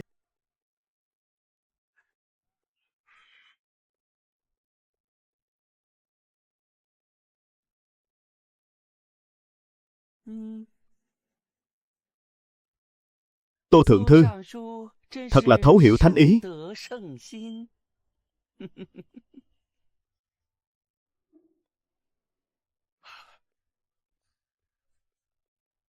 Chúc mừng đại nhân, chúc mừng. Chúc mừng đại nhân. Khi hạ quan còn ở Giang Châu, đã thấy đại nhân là bậc tài năng rường cột. Chỉ cần thêm thời gian, ắt sẽ làm nên đại sự. Không ngờ chỉ trong nửa năm ngắn ngủi, Tô đại nhân đã vinh thăng làm nữ thượng thư đầu tiên của Đại Yến. Có thể nói là trước chưa từng có, sau cũng chẳng ai bằng. Đa tạ thị lang đã quá khen. Bản quan nghe nói Thanh Châu lũ lụt, nhấn chìm vô số ruộng tốt. Vất vả cho Tả thị lang phải đi một chuyến rồi. Đại nhân, đại nhân,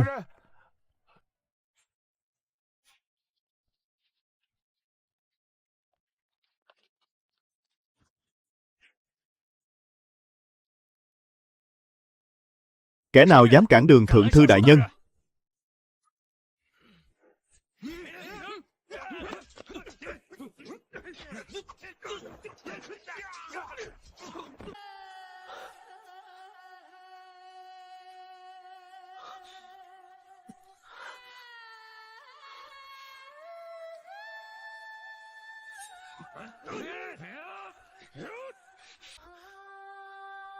Khoảng thời gian này, nàng vất vả rồi. Chàng không sao rồi. Thật là tốt quá.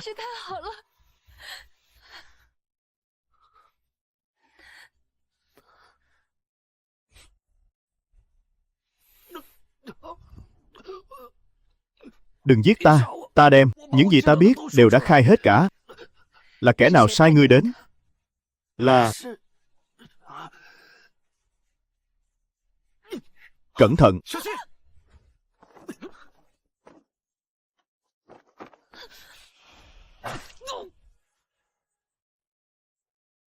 Chàng không sao chứ? Không sao. Là người của Hoài Nam Vương.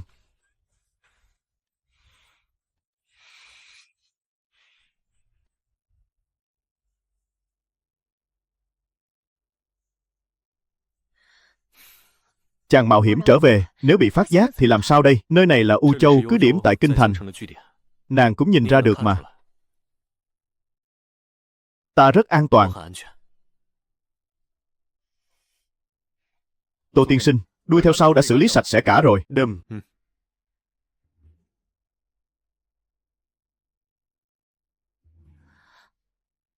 Tô tiên sinh.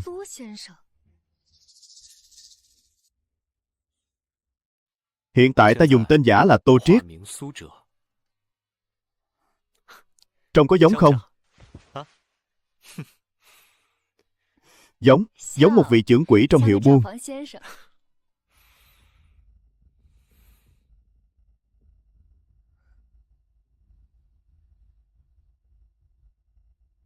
Hoài Nam Vương Mộ Dung Kiên, đệ đệ ruột của hoàng đế, thương nhân hải vận Giang Nam, kẻ cầm đầu giới muối buôn. Họ muốn thông qua việc bám sát ta để ép hoàng đế từ bỏ việc điều tra thuế thương nghiệp và thuế muối. Phải. Hoài Nam Vương cùng bè lũ chính là muốn nhắn nhủ với hoàng đế rằng nếu còn dung túng cho nàng cứ tiếp tục tra xét như vậy, kinh thành sẽ loạn. Suy cho cùng, triều đại phong kiến, hoàng quyền không xuống tới huyện, là thiên hạ cùng chia sẻ giữa hoàng đế và sĩ đại phu. Cho nên họ muốn ép hoàng đế giữa ta và sự ổn định của triều đình. Phải đưa ra một lựa chọn. Hôm nay hoàng đế cất nhắc nàng lên chức hộ bộ thượng thư, chính là muốn đẩy nàng vào đầu sóng ngọn gió để thăm dò thái độ của những thế gia đại tộc và ngoại thích quyền quý.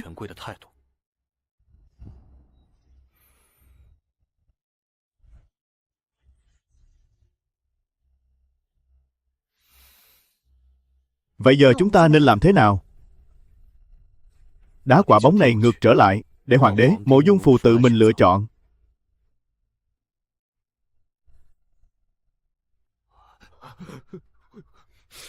Ngũ quân binh Mã Ti, Trấn Phủ Ti, Bất Lương Nhân, hàng vạn người tuần tra kinh sư.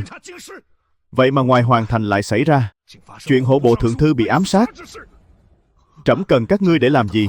Cần các ngươi để làm gì?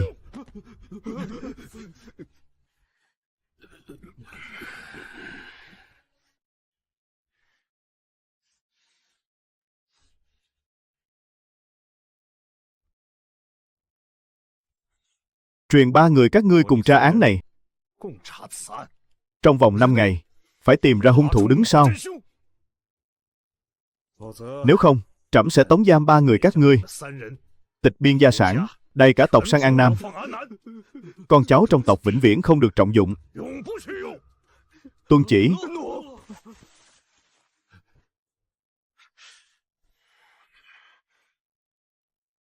Bệ hạ. Bệ hạ, thần có bản tấu muốn dâng. Thần đang hạt hộ bộ thượng thư Tô Thanh Ngọc tranh lợi với dân, làm lung lay gốc rễ quốc gia, gây nhiễu loạn chế độ thuế khóa. Bệ hạ, Tô Thanh Ngọc thanh tra thuế muối, khiến cho giới muối buôn Giang Nam lòng người hoang mang, thuế thu sụt giảm nghiêm trọng. Xin bệ hạ bãi miễn chức hộ bộ thượng thư, tước bỏ chức nội thừa vận khố sứ. Tô Thanh Ngọc chỉ là một kẻ thương nhân nữ lưu, không thông hiểu triều chính, chỉ biết cầu công xin thưởng, thực là nguồn cơn gây họa cho đất nước. Cứ đà này, e rằng quốc gia sẽ chẳng còn là quốc gia nữa. Xin bệ hạ bãi miễn chức hộ bộ thượng thư, tước bỏ chức nội thừa vận khố sứ. Thần xin phụ nghị.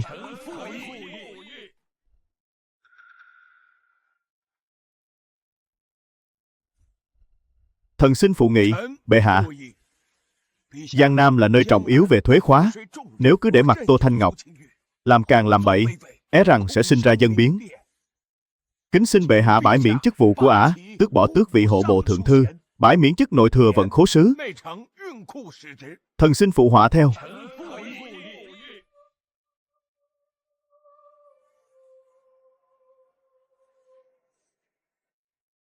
Tô Khanh, ngươi có lời gì muốn nói?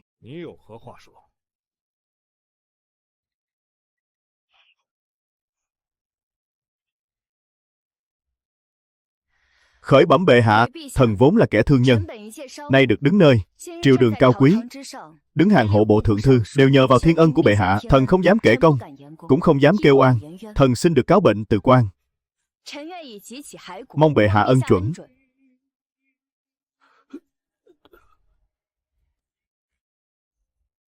Bệ hạ, Hoàng Long xã, Sơn Việt xã, Tân Hoài xã cùng các ban hội, thương nhân muối, thương nhân biển Giang Nam, nghe tin quân thủ thành Tuyên Phủ thiếu hụt lương thảo chiến mã, nguyện quyên góp 30 vạn thạch lương, 80 vạn lượng bạc quân nhu.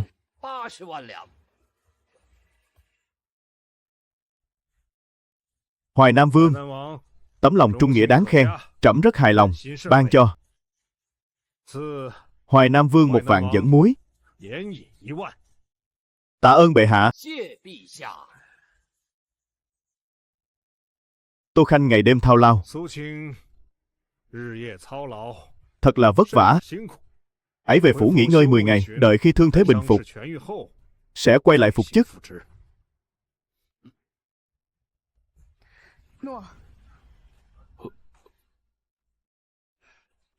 Bệ hạ, Tô Thanh Ngọc làm lung lay quốc bản, sao có thể chỉ nghỉ ngơi là xong chuyện? Xin bệ hạ nghiêm trị. Bệ hạ, nếu ai ai cũng noi gương Tô Thanh Ngọc làm loạn thuế chế, thì uy tín triều đình còn đâu? Trẫm ý đã quyết, kẻ nào còn dám nói thêm?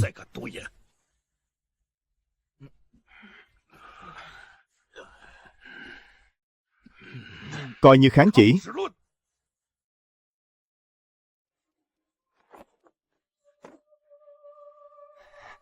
Bãi triều đi nhậu thôi. Ngô Hoàng vạn tuế, vạn tuế, vạn vạn tuế.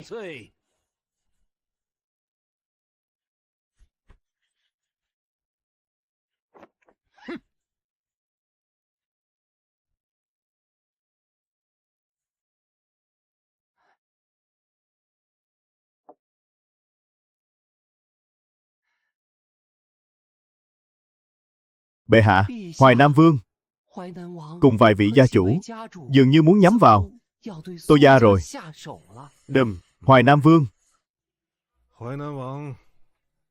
cùng đám thương nhân đã bày tỏ thành ý. Vậy thì Tô gia cũng phải để trẫm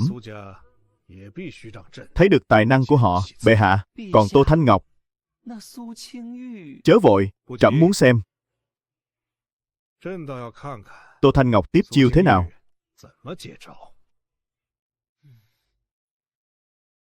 Tô Thanh Ngọc, trẫm cho ngươi thời gian. Ngươi chớ làm trẫm thất vọng.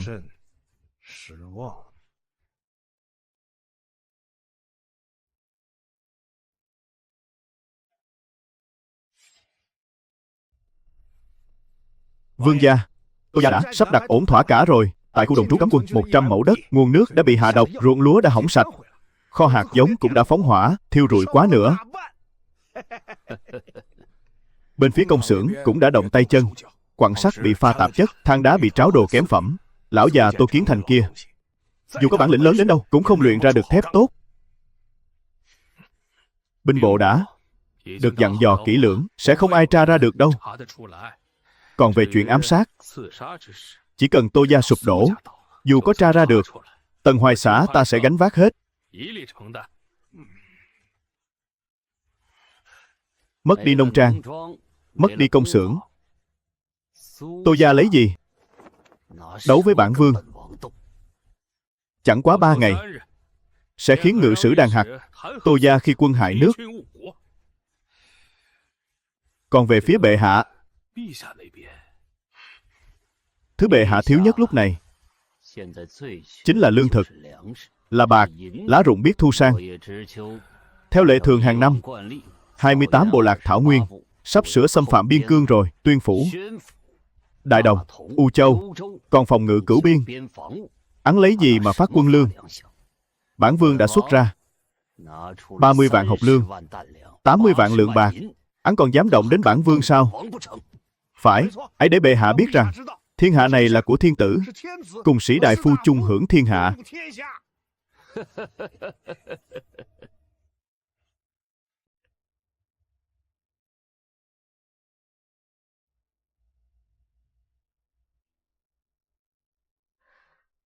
Đấu đá triều chính cớ sao lại lãng phí lương thực đến thế?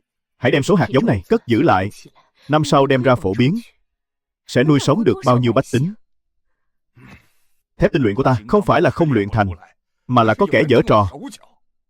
Trong quặng sắt bị pha tạp chất, ngay cả đám than cốc kia cũng đều là thứ phẩm.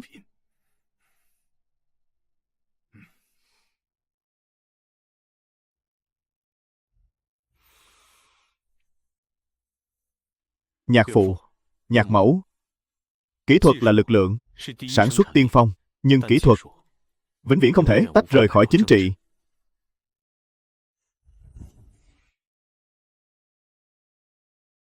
Tô gia đã đến lúc sinh tử tồn vong. Chẳng lẽ chúng ta cứ cam chịu vậy sao? Hoài Nam Vương có thể phá hoại nông trang công xưởng, nhưng hắn không thể động vào Tô gia thứ quý giá nhất.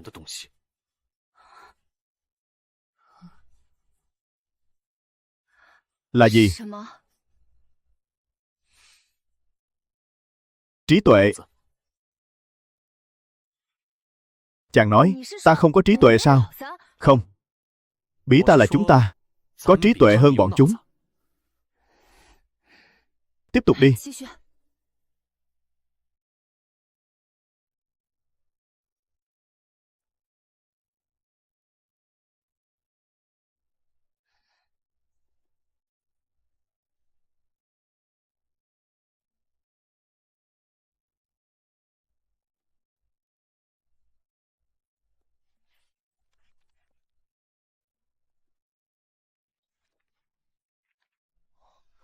Quốc trái.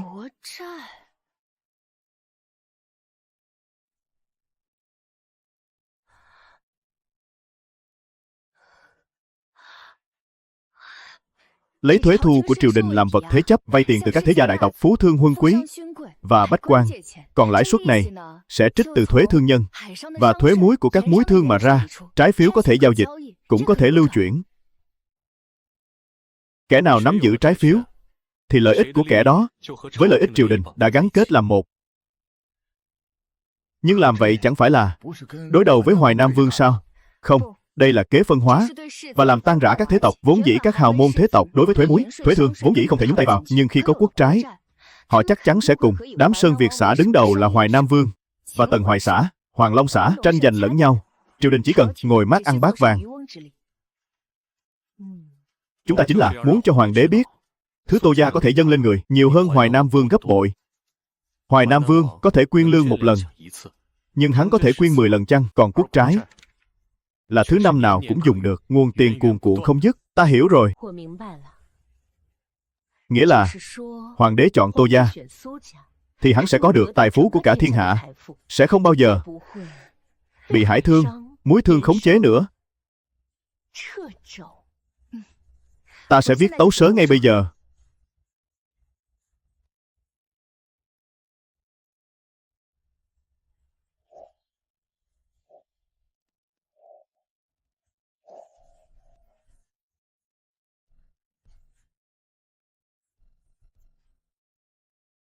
Ba thế lực này có thể xóa sổ rồi.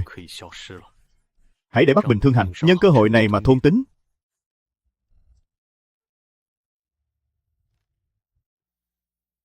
Đây đều là những kẻ hạch tội Tô gia. Bệ hạ, thám tử báo rằng Tô Kiến Thành và Tô Lưu Thị suốt ngày thở ngắn than dài, đóng cửa không tiếp khách, dường như đã cùng đường rồi. Xem ra trẫm vẫn là đã đánh giá cao nhà họ Tô rồi. Người đâu?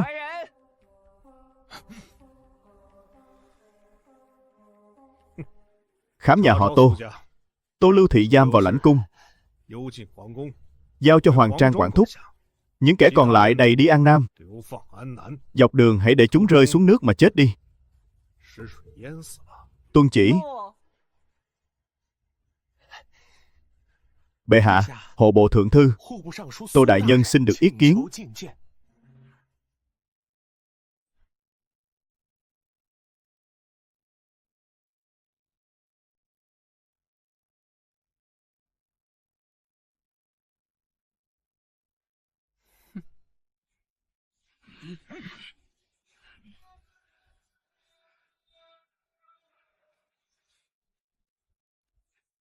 Tân Long trái phiếu. Ngươi muốn trẫm phải đi vay tiền của thiên hạ sao? Không phải là vay tiền, mà là khiến tiền bạc trong thiên hạ đều phải xoay quanh triều đình. Đây gọi là có tiền góp tiền, có sức góp sức, cùng nhau vượt qua quốc nạn. Nếu họ không mua, chính là bất trung. Nếu họ không cho vay, chính là bất mãn với triều đình.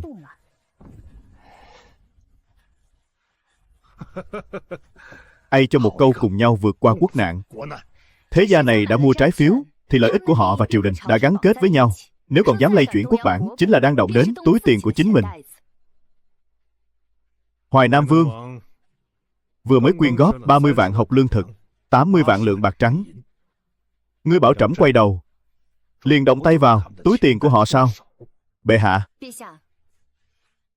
theo thần điều tra suốt mấy tháng qua, tổng kết thuế muối và thuế thương nhân của 9 tỉnh Giang Nam, chiếu theo thuế pháp của triều đình, mỗi năm triều đình có thể thu được số thuế là 800 vạn lượng. Đây đều là tiền của triều đình, là tiền của bệ hạ. Họ chiếm 9 phần, bệ hạ lại chỉ được 1 phần. Quay đầu lại còn nói bệ hạ đang tranh lợi với dân. Trong thiên hạ làm gì có đạo lý như thế này. Nếu thế gia liên thủ chống đối thì sao? Bệ hạ, thế gia này không phải là một khối sắt thép, giữa họ cũng có phe phái, cũng có mâu thuẫn. Quốc trái này vừa ban ra, kẻ nào nhận mua trước, kẻ đó liền chiếm được tiên cơ, kẻ đó chính là chủ nợ của quốc gia. Nhà họ Tô, ngoài bạc trắng ra, còn có gì nữa? Bệ hạ, thần dám khẳng định, trong vòng 1 tháng, 28 bộ lạc thảo nguyên ắt sẽ đánh vào chính cửa ải biên cương. Phòng thủ chắc chắn sẽ xảy ra sơ hở. Ngươi còn am hiểu cả quân vụ, thần không hiểu. Nhưng thần biết, lương thảo ở Tuyên Phủ không đủ, quân khí thiếu hụt, binh lực trống rỗng. Nếu không sớm chuẩn bị, ắt sẽ có đại họa. Việc quân cơ mật như vậy, sao ngươi lại biết được?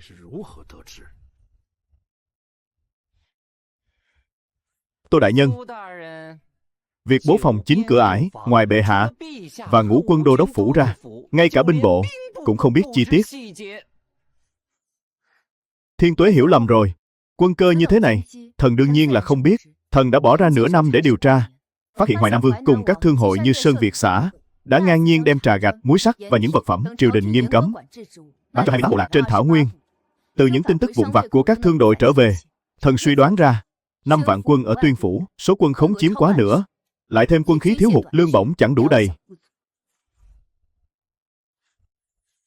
Thủ tướng Tuyên Phủ là kẻ nào? Bẩm bệ hạ, chính là bào đệ của Hoài Nam Vương Phi, tổng binh Lưu Thống.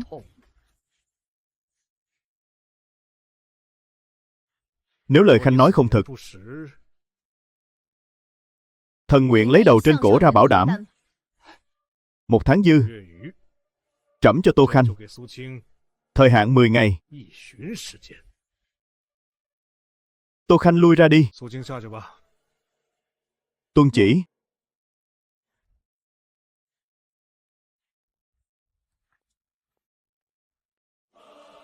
Mật lệnh trấn phủ ti Tuyên Phủ,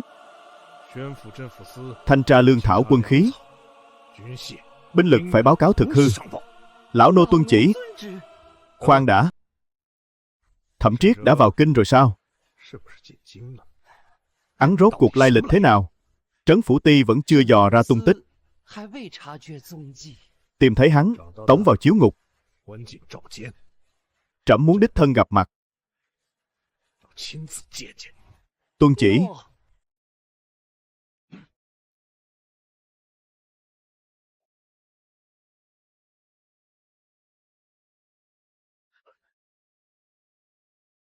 Ra mắt Hoàng Long xã đại đông chủ.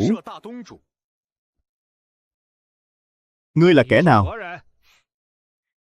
3 ngày trước, phu nhân ta suýt chút nữa đã bỏ mạng dưới tay sát thủ của Hoàng Long xã, chẳng hay đại đông chủ có chút ấn tượng nào chăng? Giết đi.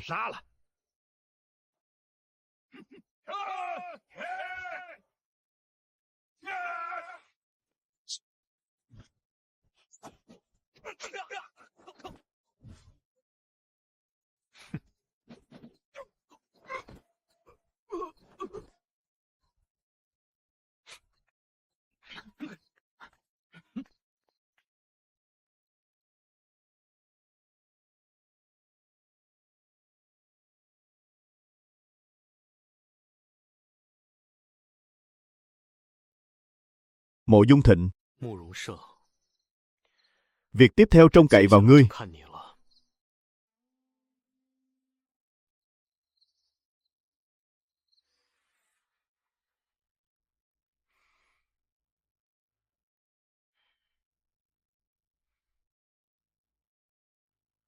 Tiên sinh gửi thư nói rằng Tuyên Phủ tất sẽ phá. 28 bộ tộc thảo nguyên đốc toàn lực xuất quân, bụng dạ ắt hẳn trống rỗng. Vương gia cho ta 800 quân. Ta xuất thảo nguyên, đường vòng U Châu, đâm thẳng Thánh Sơn. Thánh Sơn này là nơi 28 bộ tộc tế tự linh thiêng. Dọc đường bộ tộc đông đúc, quá đổi mạo hiểm. Chúng dốc toàn lực nam xâm, phía sau tất nhiên trống rỗng. Ta nếu chiếm được Thánh Sơn, muốn ngựa nơi hãn hải, 18 bộ tộc thảo nguyên tất sẽ quay về cứu viện, vòng vây Tuyên Phủ, không đánh mà tự tan.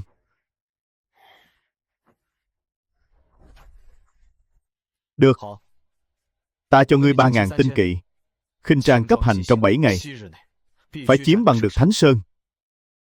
Vương gia, ta chỉ cần 800 người. Vì sao lại thế? Tỷ tỷ ta từng nói, người làm đại sự từ xưa nay, 800 người là cát tường nhất. Đã là lời tiên sinh nói, vậy thì theo ý ngươi. Tuân lệnh. Trác Phong, bản vương thống lĩnh chủ lực tiến về phía Tây, từ phía Tây cứu viện Tuyên Phủ.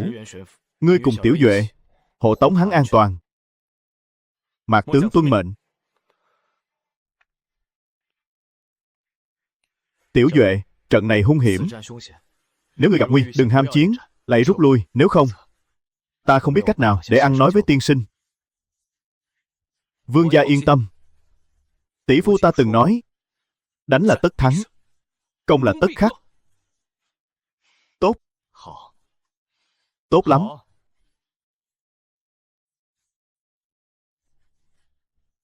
Xuất quân. Tuân lệnh. Bệ hạ, Tô Thanh Ngọc khi quân làm nước, xin bệ hạ trị tội, tội khi quân. Thần phụ nghị, Tô Thanh Ngọc nhiễu loạn triều cương, tội không thể dung tha, xin bệ hạ bãi miễn quan chức, giao hữu ti luận tội. Thần xin phụ họa.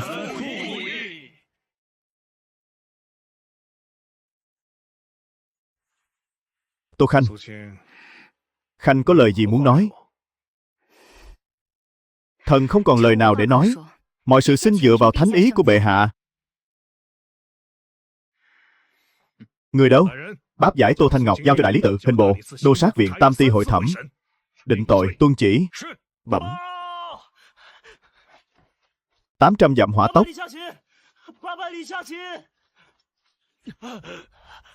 Quân Thảo Nguyên xâm phạm biên ải, Tuyên phủ đã thất thủ. Tổng binh Lưu Thống không đánh mà chạy.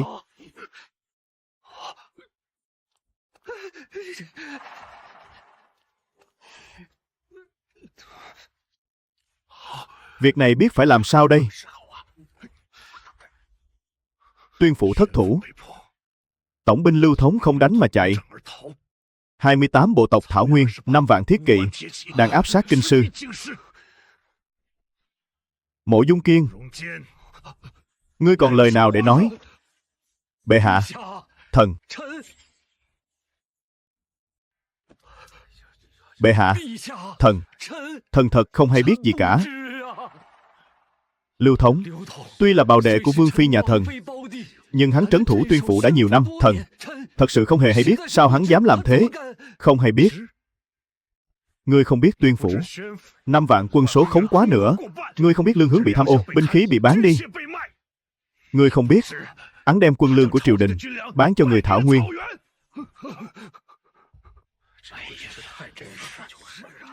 Bẩm.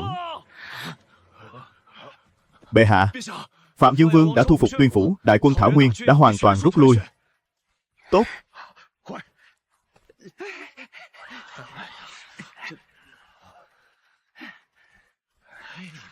Thật quá tốt rồi.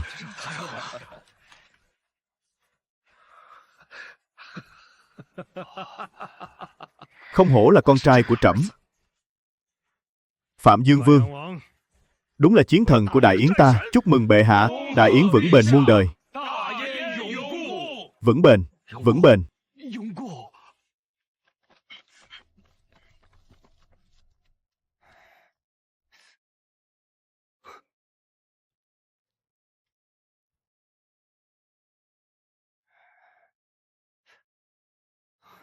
Hoài Nam Vương quả là kẻ thức thời.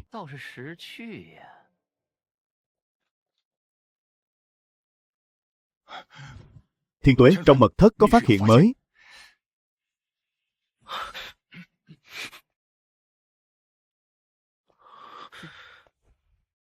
Thiên Tuế, đã lâu không gặp.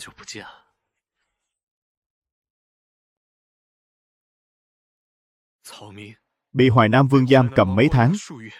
May nhờ thiên ân của bệ hạ mới được thấy lại ánh mặt trời.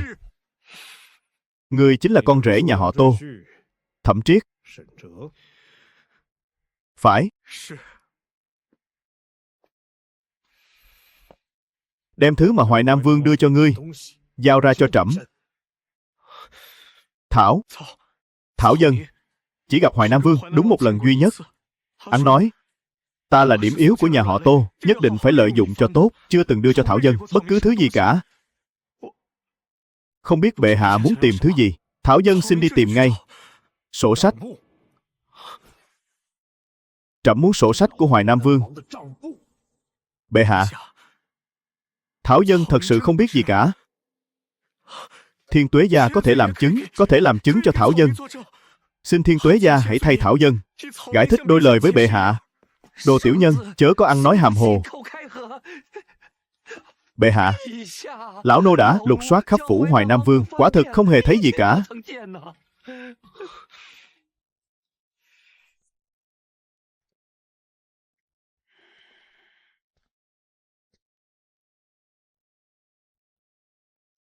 Ngươi là kẻ nào? Con rể nhà họ Tô, Thẩm Triết, cũng là mưu sĩ của Phạm Dương Vương. Đại đương gia Hoàng Long xã là do ngươi giết. Vương gia quả là tin tường.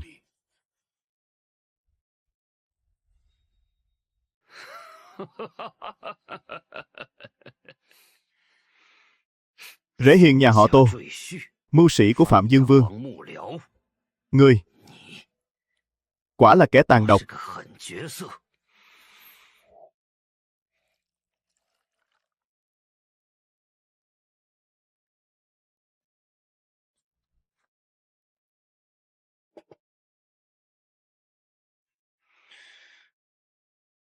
Vương gia, Phạm Dương Vương sai ta chuyển lời tới ngài.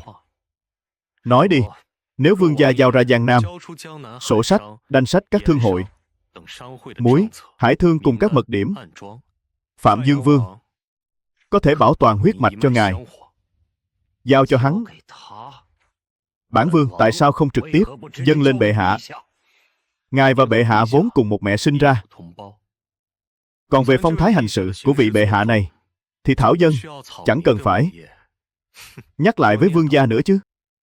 Người chỉ biết nhổ cỏ tận gốc. Vậy còn Ngụy Vương và Thái tử thì sao? Dẫu sao cũng đáng tin hơn Phạm Dương Vương chứ. Bệ hạ vì sao lại sủng ái Ngụy Vương? Chắc hẳn vương gia còn rõ hơn thảo dân. Trong hơn 20 vị hoàng tử, chỉ có Ngụy Vương là giống bệ hạ nhất khi còn trẻ. Còn về phần Thái tử, nếu không nhờ lễ pháp và vài lão thần nâng đỡ, thì đã sớm bị phế truất rồi. Thái tử thân thể yếu nhược, chỉ quanh quẩn trong Đông Cung. Còn Ngụy Vương lại thường xuyên lui tới triều đình. Vương gia, đã bao lâu rồi ngài không gặp hắn? Bệ hạ đã từ tháng trước phái Ngụy Vương xuống Giang Nam, điều động đại doanh Giang Châu, đại doanh Lưỡng Hồ. Các ngự sử trên triều đình ai thất bại tại Tuyên Châu đều chỉ là cái cớ. Bệ hạ sớm đã muốn trừ khử ngài.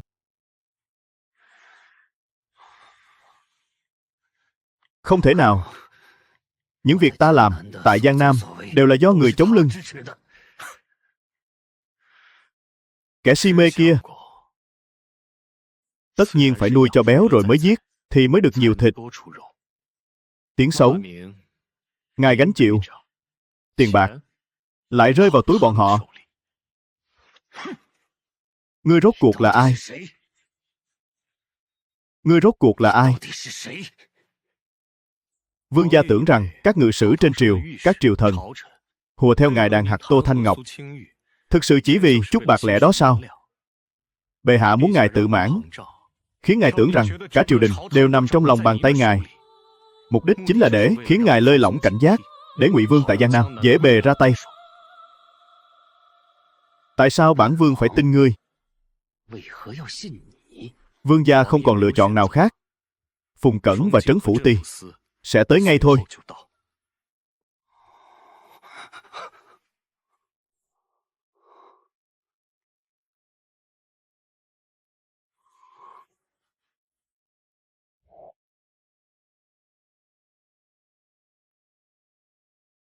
Khuynh thành các tại Dương Châu, mọi thứ ngươi muốn đều ở nơi đó. Bản vương chỉ có một yêu cầu, hãy bảo toàn tính mạng cho con ta.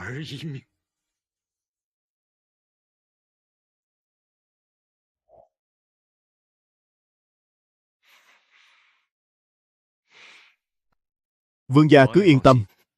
Phạm Dương Vương nói là làm.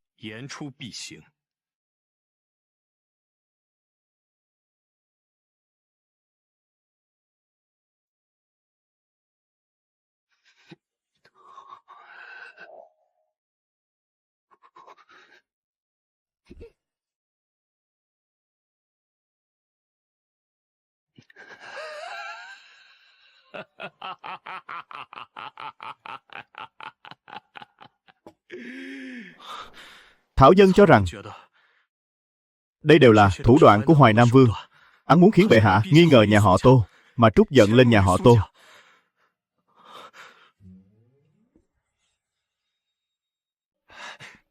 Bệ hạ, Tô Thượng Thư đã đợi gần 1 canh giờ rồi, xin được yết kiến. Nghe nói, ngươi là một tú tài. Thảo Dân vô tri, chưa từng đỗ đạt, thật hổ thẹn với sự bồi dưỡng của triều đình. Trẫm cho phép ngươi tham dự hội thi năm nay. Nếu có tài học, trẫm sẽ ban cho ngươi xuất thân. Tạ ơn long ân của bệ hạ. Trở về Tô Phủ tĩnh dưỡng vết thương cho tốt. Nếu không có chiếu chỉ, không được tự ý rời khỏi kinh thành. Thảo Dân tuân chỉ. Bệ hạ vạn tuế, vạn vạn tuế.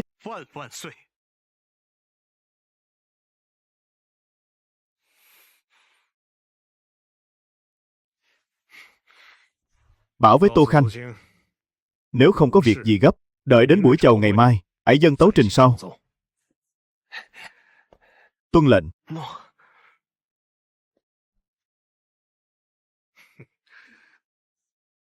Quả là một tên con rể nhà họ Tô không tầm thường.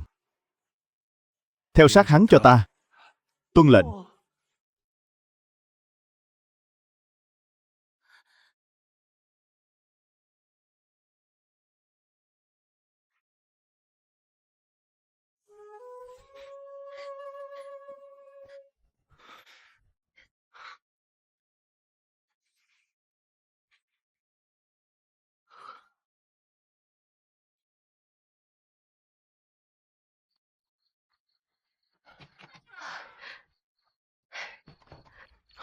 Bà Triết, hoàng đế không làm khó con chứ? Không ạ, chỉ là bắt con, không có chỉ dụ không được rời kinh.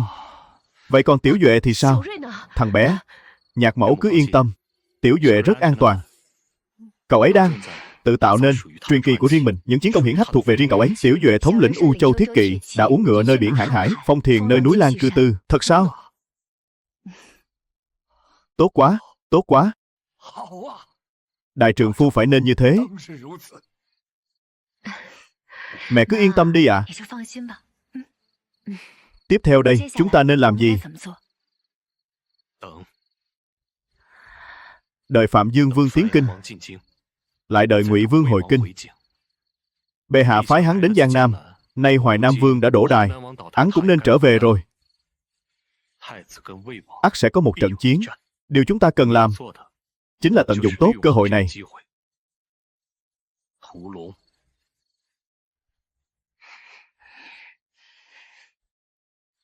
Phụng Thiên Thừa Vận, Hoàng đế. Chiếu viết: Phạm Dương Vương mộ Dung Thịnh, ngàn dặm tập kích, thu phục Tuyên Phủ. Thật là bậc tôi trung của xã Tắc. Đặt cách tấn phong. Tần Vương ban kim ấn, lưu lại kinh thành phụ chính.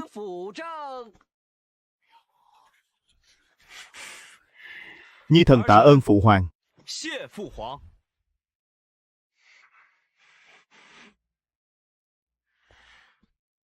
Phụ hoàng, Nhi thần thấy Phạm Dương.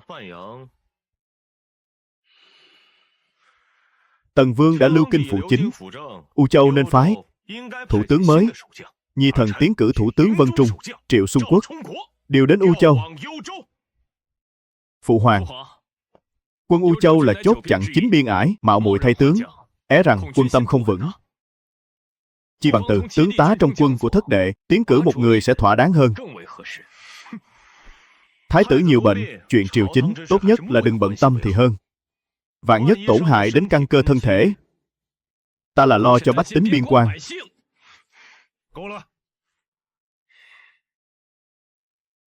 Tần Vương, Khanh thấy sao?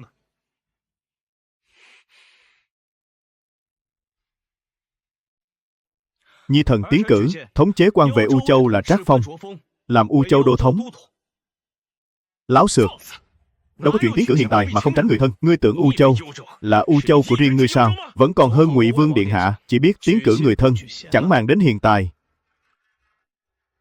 Chẳng lẽ ngươi tiến cử người hiền hay sao? Nếu bản vương nhớ không lầm, Triệu Xuân Quốc kia xuất thân từ phủ đệ của Ngụy Vương. Lần này 28 bộ tộc Thảo Nguyên xâm phạm biên cương, hắn cố thủ trong thành Vân Trung, chưa từng xuất một binh một tốt nào để tiếp viện cho Tuyên phủ.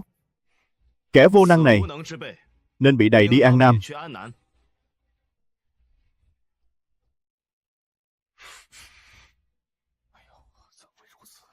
Tuyên phủ đã thất thủ.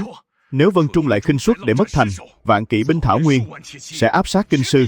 Nếu Kinh Sư có bề gì, trách nhiệm này Tần Vương gánh vác nổi sao? Phụ hoàng, Nhi thần cho rằng Thủ tướng Vân Trung là Triệu Xuân Quốc không những không có tội, mà ngược lại còn có công. Xin bệ hạ ban thưởng hậu hĩnh. Ngụy Vương thật là khéo miệng lưỡi. Quần thần trong triều, ai mà chẳng biết an nguy Kinh Sư nằm ở Tuyên phủ, không nằm ở Vân Trung. 28 bộ tộc xâm lấn, Ngụy Vương khi đó đang ở Giang Nam. Nếu Kinh Sư có bề gì, Ngụy Vương điện hạ lại trở thành người duy nhất có thể xoay chuyển càn khôn sao? Ngươi nói năng hồ đồ. Phụ hoàng, Nhi thần tuyệt đối không có ý đó.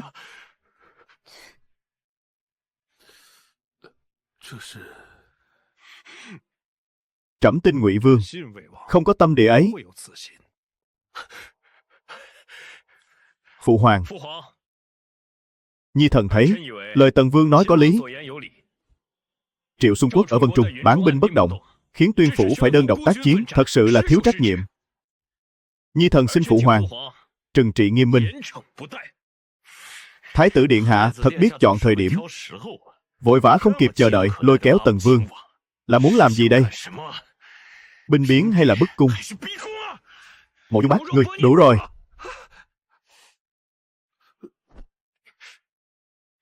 Các ngươi là huynh đệ, đấu đá suốt 25 nay, không thể yên ổn lấy một chút sao? Còn ra thể thống gì nữa?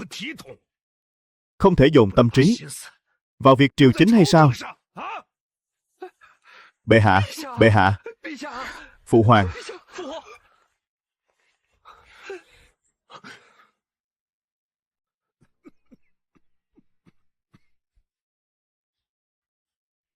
Các ngươi muốn làm trẫm tức chết mới vừa lòng sao? Kết bè kết phái, chia rẽ tình huynh đệ, đây chính là thứ các ngươi báo đáp trẫm sao? Nhi thần không dám.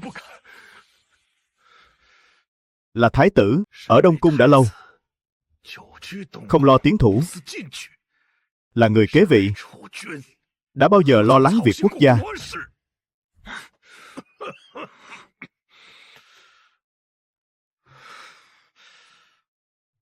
Lui ra.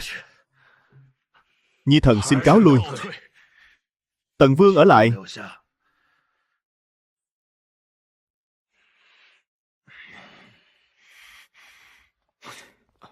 Tiến lại gần đây.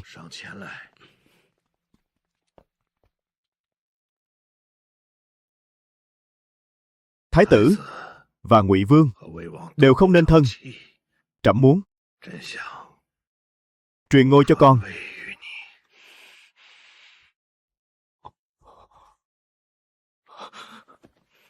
Nhi thần không dám. Nhi thần chỉ mong bệ hạ long thể an khang. Con thật sự không muốn sao?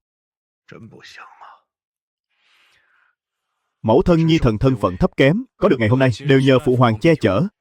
Nhi thần chỉ muốn phân ưu cùng bệ hạ, chưa từng có vọng tưởng như vậy.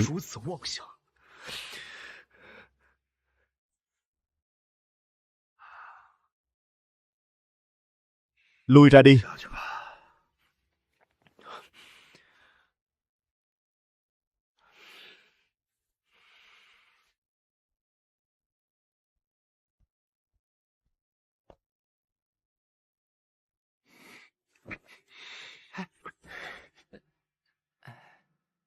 U Châu thế nào rồi?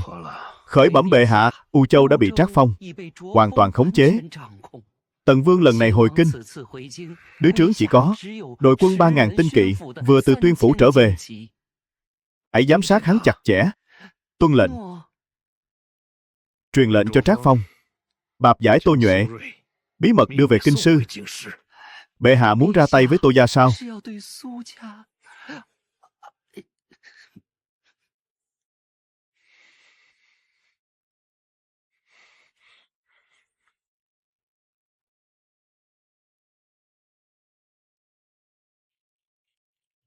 Tần Vương ở U Châu nắm giữ binh quyền 10 năm, không biết gan dạ đến nhường nào. Điện hạ có điều sai khiến, thần đệ xin tận lực không từ. Ta muốn ép cung.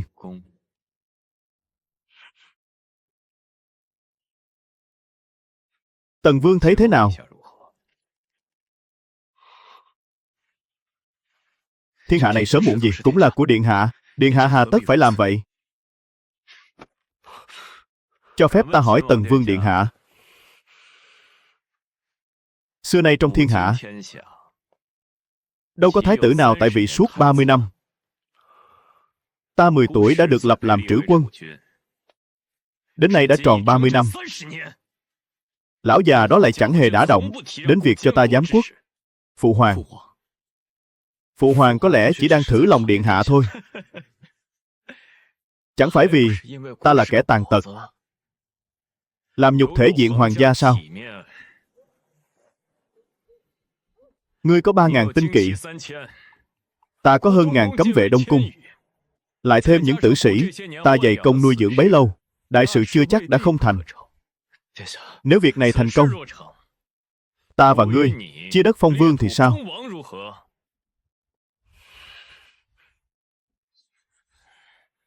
Lão già đó sớm muộn gì cũng truyền ngôi cho Ngụy Vương.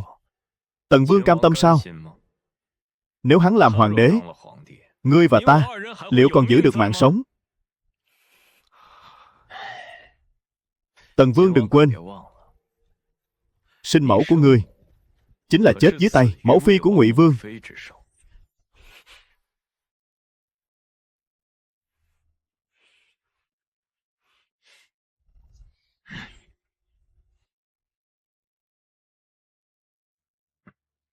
Khi nào hành sự?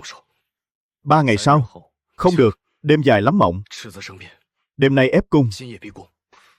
Đêm nay liệu có quá vội vàng chăng? Trên đời này không có bức tường nào không lọt gió. Phụ hoàng bệnh nặng, đây là cơ hội tốt. Được. Nếu việc thành, ngươi và ta cùng chia sẻ thiên hạ. Nếu bại, chính là vạn kiếp bất phục. Thần đệ đã rõ.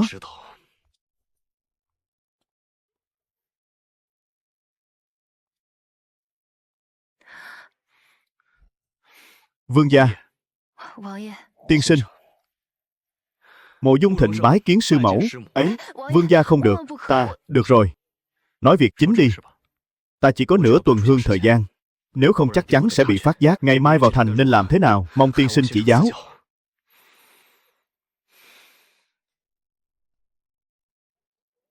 Vương gia lần này vãn hồi cuồng lan, cứu vãn tình thế.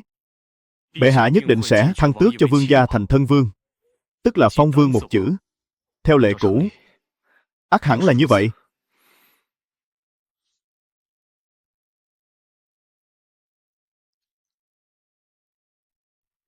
Với tính đa nghi của bệ hạ, chắc chắn sẽ đối với vương gia thăm dò nhiều bề.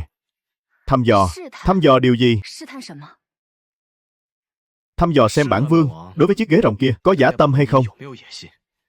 Tiếp theo chính là thái tử Mộ Dung Thành. Mời vương gia binh biến, ép cung. Điện hạ, thần đệ không màng giang sơn, chỉ cầu một người. Được. Thủ cấp của Ngụy Vương, coi như là món quà đầu tiên ta ban cho Tần Vương. Vậy thần đệ xin cung kính đợi tin lành từ điện hạ. Tần Vương hãy về chuẩn bị đi. Đêm nay giờ sửu, khởi binh.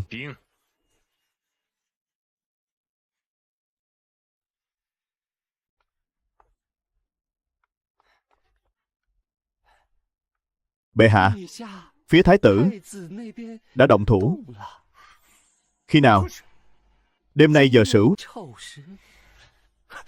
Nghịch tử này cuối cùng cũng không nhẫn nhịn được nữa, muốn ra tay rồi.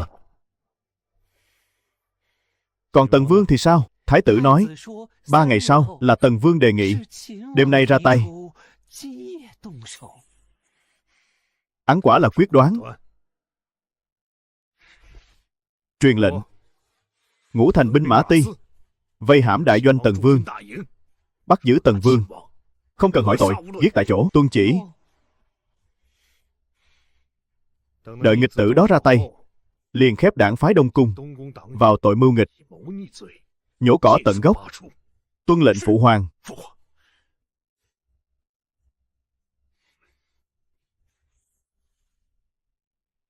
Đường đi, trẫm đã dọn sẵn cho con rồi. Ai cũng nói con giống trẫm. Trẫm muốn xem thử con giống được mấy phần. Phụ hoàng, nhi thần nhất định sẽ không làm người thất vọng. Đi đi.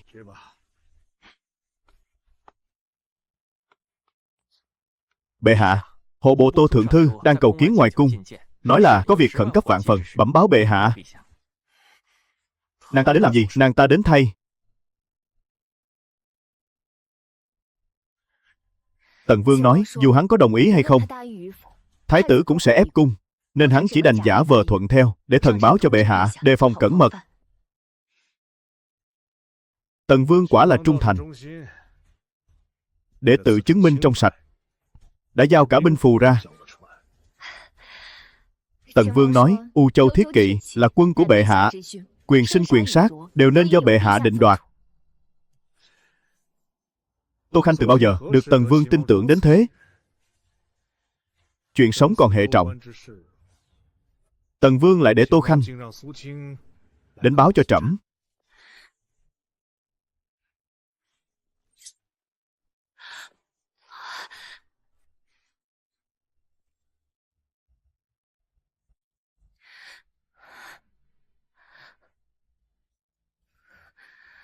Vương gia cho rằng bệ hạ thực sự không biết thái tử muốn tạo phản sao? Bí của tiên sinh là không phải đợi thái tử tạo phản, mà là đang ép thái tử tạo phản. Ép thái tử tạo phản. Bệ hạ vì sao phải làm vậy? Vì mẫu tộc của thái tử. Giang Nam, các thế gia vương, thôi, thế lực quá lớn mạnh. Bệ hạ tại vị 31 năm, đã sớm muốn trừ khử họ, nhưng không có cớ. Nếu thái tử không phản, bệ hạ sẽ không thể danh chính ngôn thuận xóa sổ những thế lực này để truyền ngôi cho Ngụy Vương. Cho nên bệ hạ vẫn luôn đợi thái tử ra tay. Thái tử chân tật, thân thể suy nhược, lâu ngày ở Đông Cung, trong lòng đã sớm uất ức. Huống hồ bệ hạ chưa từng cho phép giáng quốc, ngược lại còn sủng ái Ngụy Vương. Thái tử oán khí đã sâu, chỉ cần khẽ đẩy một cái, hắn ắt sẽ tự mình lộ diện.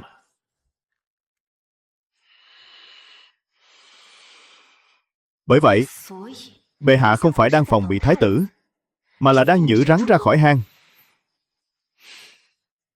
Phu nhân quả thật cao minh.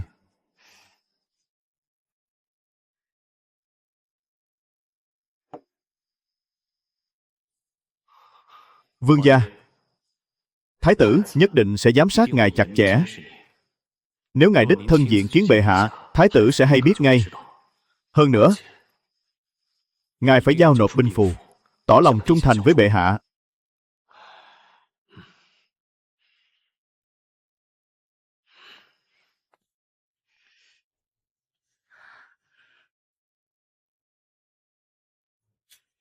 Việc này, bệ hạ vốn đa nghi, chỉ có người như sư mẫu, kẻ không có thế lực trong triều, thì người mới tin tưởng.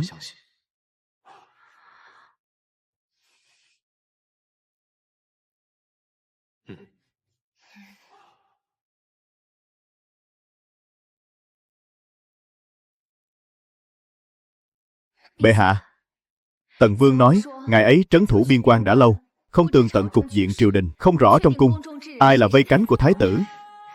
Sợ làm lộ tin tức, ỏng việc lớn của bệ hạ, nên mới ủy thác cho thần. Người duy nhất ngài ấy tin tưởng chính là người bệ hạ tín nhiệm nhất. Thần nhờ ơn huệ của bệ hạ được giữ chức hộ bộ thượng thư. Trong triều không có thế lực, Tần Vương mới dám cả gan giao binh phù cho thần chuyển lại, thay mặt truyền lời.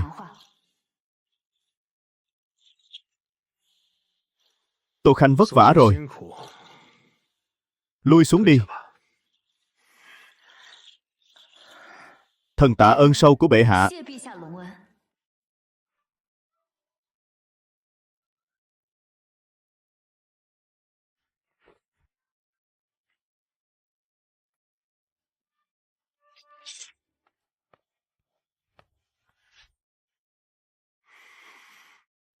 Phụ hoàng, người đàn bà này,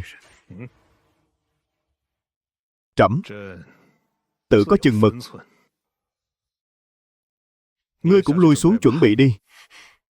Tuân chỉ.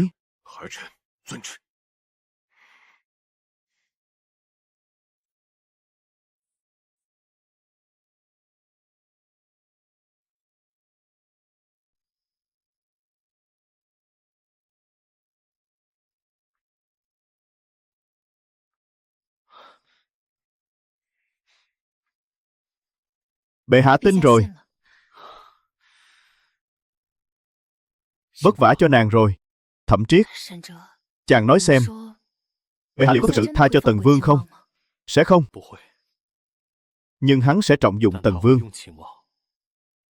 Đợi đến khi thái tử bị trừ khử, bệ hạ cần Tần Vương thay hắn trấn giữ triều cương, nên tạm thời sẽ không động đến ngài ấy.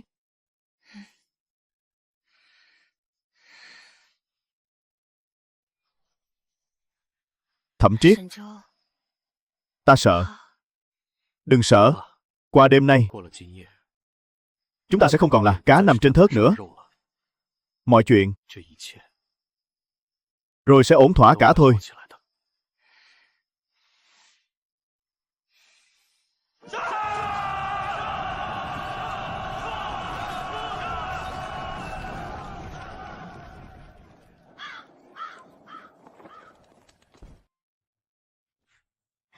Nghịch tử, ngẩng đầu lên. Trẫm ban cho ngươi ngôi vị thái tử, ban cho ngươi tôn vị Đông Cung, cho ngươi làm trữ quân 30 năm. Đây là cách ngươi báo đáp trẫm sao? 30 năm. Phụ hoàng cũng biết là 30 năm. Xưa nay trong thiên hạ, làm gì có thái tử nào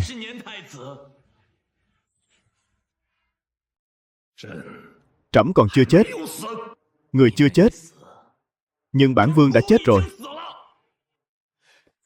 Chỉ vì cái chân này, ánh mắt người nhìn bản vương như nhìn một kẻ phế nhân.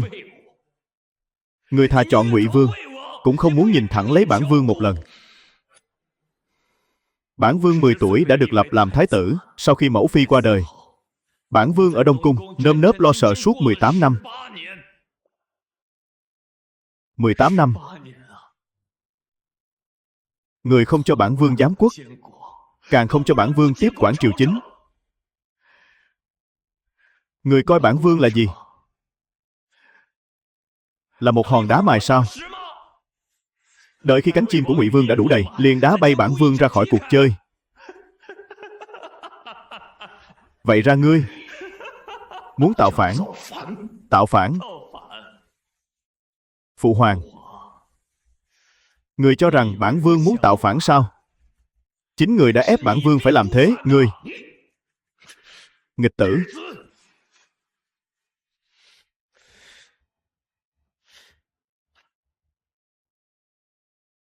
Xin bệ hạ hãy gọi ta là thái tử.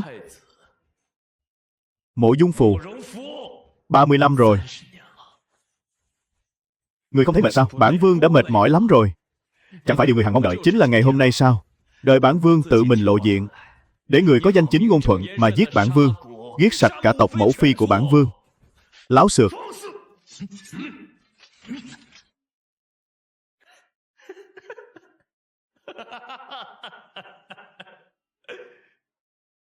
Ta láo xược. Ta láo xược. Bản vương là nhi tử của người. Chính tay người đã ép bản vương đến bước đường cùng này.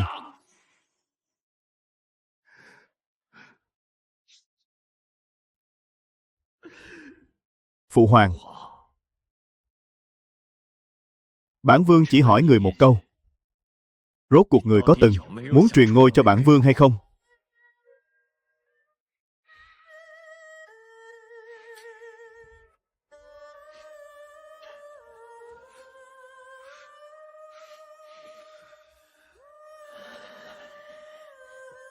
Mộ Dung Phù, cuối cùng người cũng chỉ là một kẻ cô gia quả nhân.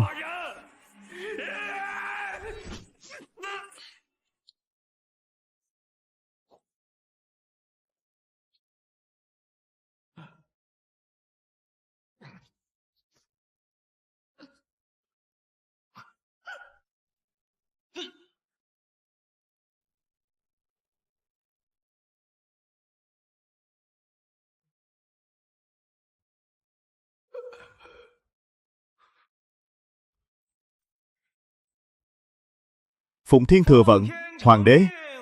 Chiếu viết: Thái tử Mộ Dung Thành, đại nghịch bất đạo, tội không thể tha. Song niệm tình phụ tử, con cháu một dòng của kẻ ấy, bất kể đích thứ, chung thân giam cầm tại tông chính tự.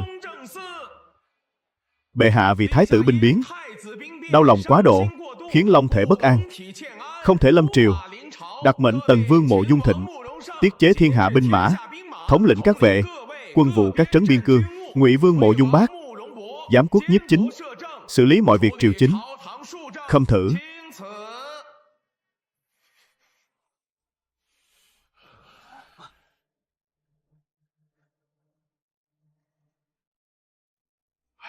Biến cục chưa từng có. Từ nay phải làm sao đây?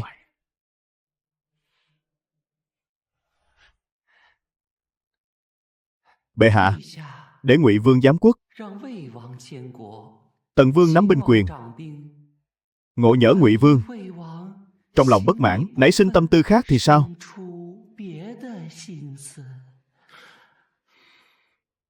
Ngươi sợ hắn cũng giống như thái tử.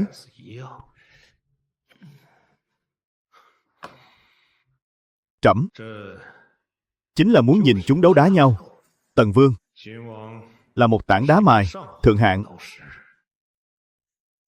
Nếu Ngụy Vương đến cả Tần Vương cũng không thể chế ngự, thì hắn cũng chẳng xứng làm thái tử, chẳng xứng làm tân quân. Bệ hạ thật thâm mưu viễn lự. Còn về phần Tần Vương, trẫm chưa từng yêu thích hắn. Cũng giống như mẫu thân hắn, trong xương cốt đã mang sẵn sự phản nghịch, không thể giữ lại. Cứ để Ngụy Vương đi mài dũa. Mài tốt rồi, trẫm cũng đỡ lo. Mài không tốt, trẫm đổi người khác. Tô Nhuệ khi nào thì đến kinh thành? Khởi bẩm bệ hạ, người của trấn Phủ Ti chắc đã đến U Châu. Trong vòng 10 ngày nhất định sẽ áp giải về kinh. Tô gia quá khó kiểm soát, chỉ có trừ khử Tô gia trước, thì Ngụy Vương đối phó với Tần Vương mới có thể dư dả sức lực. Truyền chỉ xuống, trong thời gian trẫm trọng bệnh, không ai được phép vào thăm, nhất là Tần Vương. Tuân lệnh.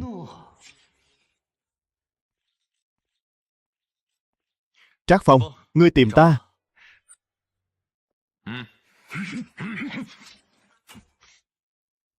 Trác Phong, ngươi có ý gì?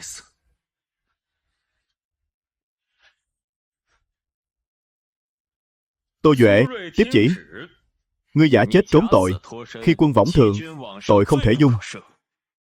Phụng mệnh bệ hạ, báp giải ngươi về kinh. Ngươi là tay sai của lão hoàng đế kia sao? Láo xược, dám bất kính với bệ hạ, bắt lấy.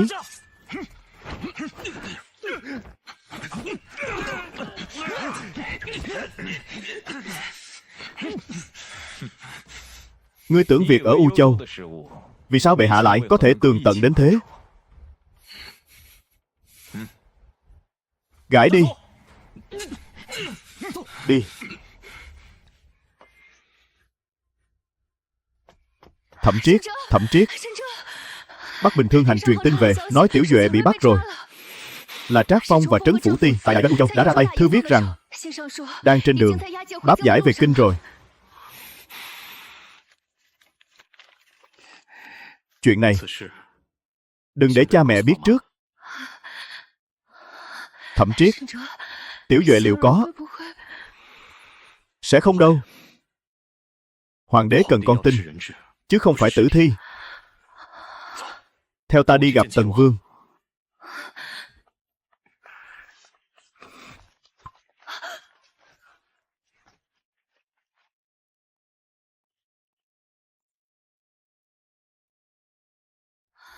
Khẩu dụ của bệ hạ, người trong Tô phủ không được rời khỏi cửa phủ nửa bước. Kẻ nào trái lệnh, giết không tha.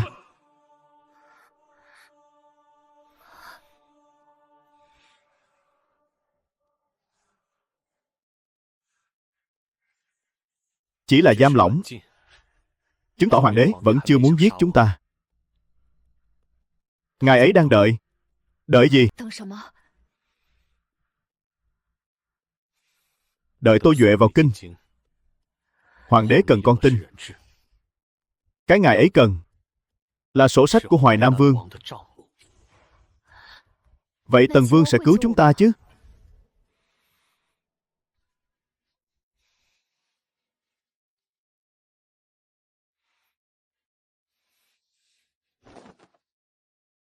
Phụng Thiên Thừa Vận, Hoàng đế chiếu viết: Thảo Nguyên Khấu Biên, Tuyên Phủ, Vân Trung, Nghi Châu, 3 trấn cáo cấp, đặt mệnh Tần Vương Mộ Dung Thịnh tức tốc đến Tuyên Phủ, tổng quản phòng vụ 3 trấn, không được sai sót. Khâm thử. Thần lĩnh chỉ.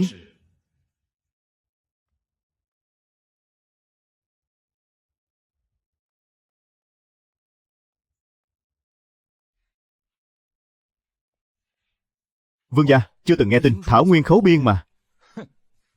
Ta thấy Thảo Nguyên Khấu Biên là giả, điều vương gia đi mới là thật. Có tin tức gì của Tô gia không?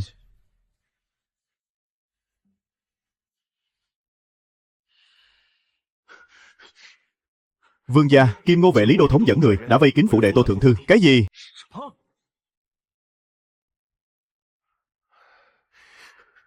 Phụ hoàng, vội vàng làm chi?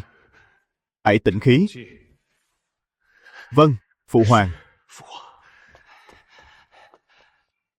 Bệ hạ, Tần Vương đã rời kinh. 3.000 tinh kỵ vẫn ở lại đại doanh ngoại ô kinh thành, chưa hề điều động. Tốt lắm. Phái người tiếp quản U Châu thiết kỵ. Tần Vương không phải kẻ dễ xơi. Cẩn thận kẻo lật thuyền trong mương.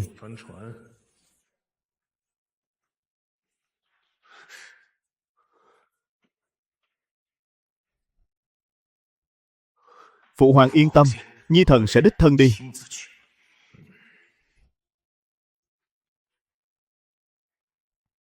Tô phủ có gì khác lạ không? Bẩm bệ hạ, người của Tần Vương phủ chỉ đứng từ xa nhìn một cái, không có động tĩnh gì. Bất kể là ai, hễ kẻ nào bén mảng tới Tô phủ đều giết không tha. Tuân lệnh. Tô phủ, Tô Thanh Ngọc, Thẩm Triết.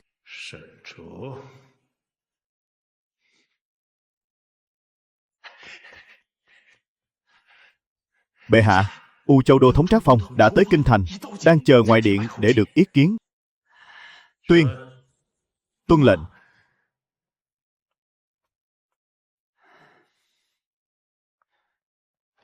Tham kiến bệ hạ.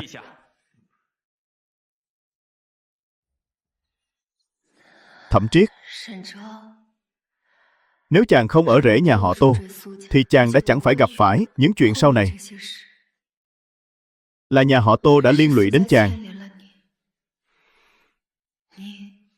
Chàng có hối hận vì đã ở rễ nhà họ Tô không? Thanh Ngọc,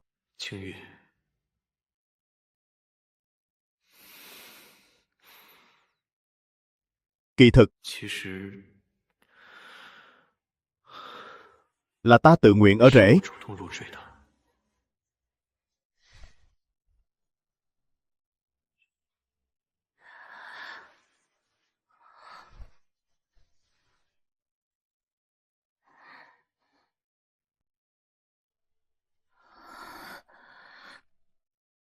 Vì sao?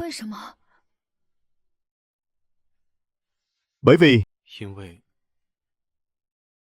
ta đã sớm biết nàng từ lâu.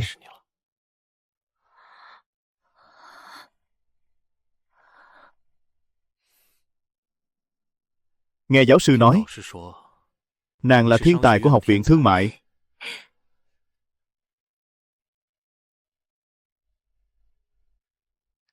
Trong thời gian làm sinh viên trao đổi, đã có thể thao túng hàng trăm triệu tiền vốn trên thị trường phố Wall.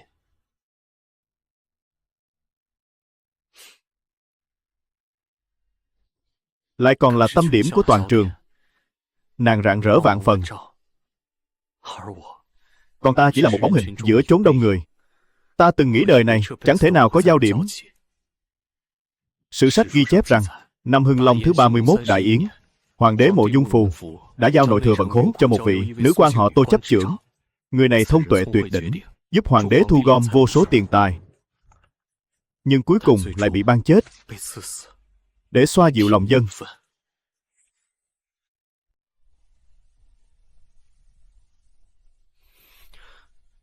ta không ngờ rằng dung mạo của nàng lại giống hệt người đó.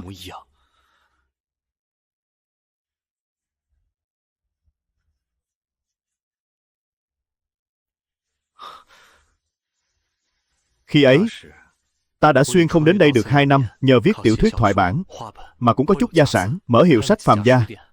Ta đem bán hết thảy các hiệu sách, tìm khắp cả Giang Châu, vị bà mối khéo miệng nhất.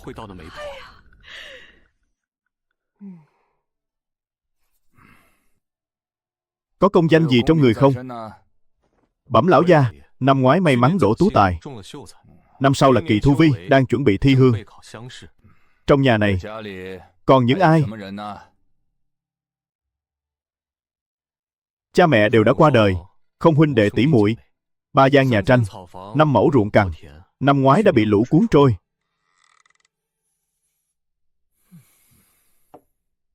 Dáng vẻ cũng đoan chính, sánh cùng Thanh Ngọc, không thiệt thòi. Quan trọng là không có người thân, đỡ phiền phức về sau. Ta đồng ý. Tỷ, không xem xét thêm chút nữa sao? Không cần.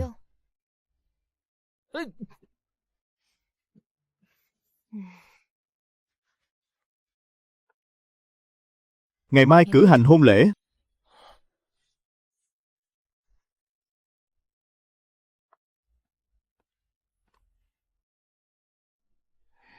Vậy nên, ngay từ đầu, chàng đã cố ý rồi.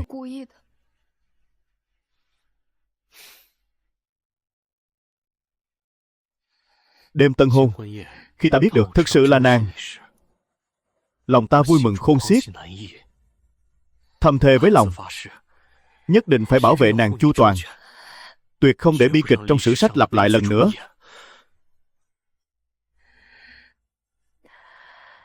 Vậy chàng thích nữ quan Tô Thanh Ngọc của Đại Yến, hay là Tô Thanh Ngọc Xuyên không?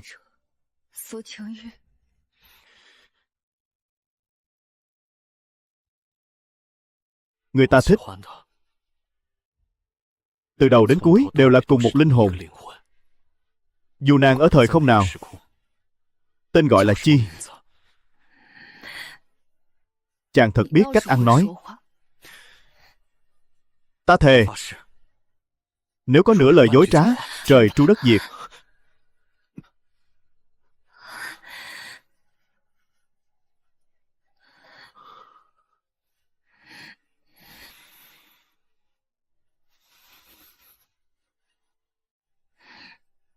Chàng đúng là đồ ngốc. Kỳ thực, thiếp cũng đã đợi chàng từ rất lâu rồi. Đồng môn ai nấy đều bảo chàng là bậc học trò chuyên nghiên cứu sử sách, học vấn uyên thâm, song lại là kẻ mọt sách khô khan. Chẳng cần đâu, nhưng thiếp lại nghĩ chàng chỉ là không muốn giao thiệp với người đời mà thôi. Ngày lễ tốt nghiệp năm ấy, thiếp vốn muốn tìm chàng, nhưng chàng lại đột ngột biệt tâm biệt tích. Thiếp đã hỏi qua thầy dạy của chàng, hỏi cả đồng môn, thậm chí tìm đến cả sở cảnh sát. Họ đều nói không hay biết gì. Sau đó, thiếp xuất ngoại. Nhưng mỗi lần nhờ người dò hỏi, kết quả nhận lại vẫn là bặt vô âm tín.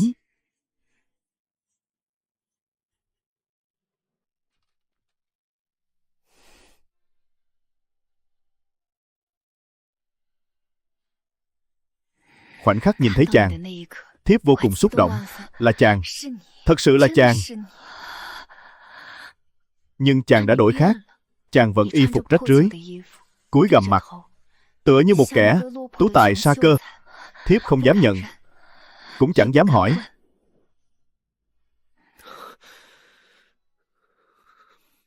Cho nên, đêm động phòng, Nàng hỏi về quốc phú luận, hỏi về đòn bẩy, chính là muốn xác nhận xem ta rốt cuộc có phải là người xưa hay không.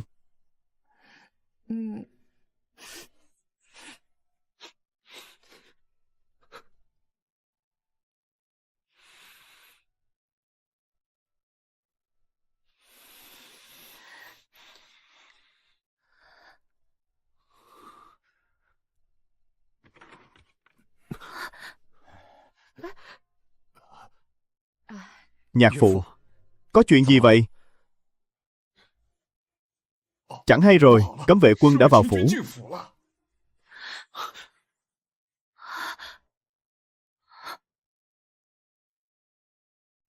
Bệ hạ triệu kiến, mời theo bản đô thống vào cung.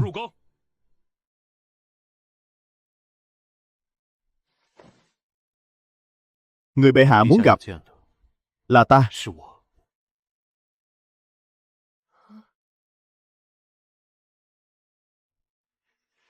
Tô thượng thư, hắn nói không sai. Người bệ hạ muốn gặp chính là con rể nhà họ Tô, Thẩm Triết. Lý đô thống, xin hãy đợi một chút, cho phép thảo dân thay y phục. Khuyên ngươi một câu, đừng giở trò quỷ, bằng không, đừng trách bản đô thống vô lễ.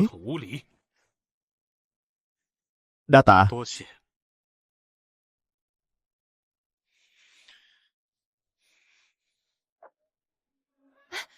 Tại sao hoàng đế đột nhiên lại muốn gặp chàng?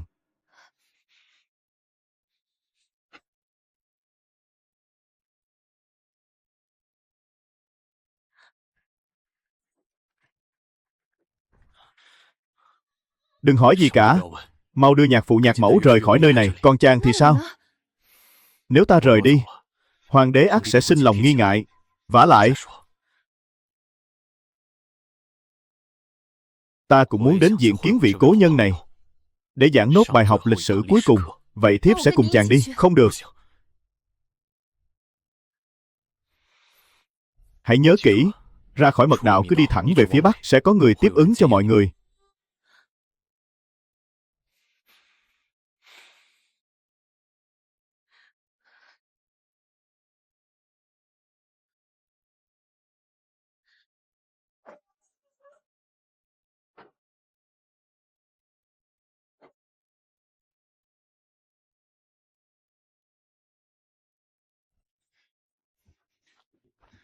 Họ khi nào mới tới?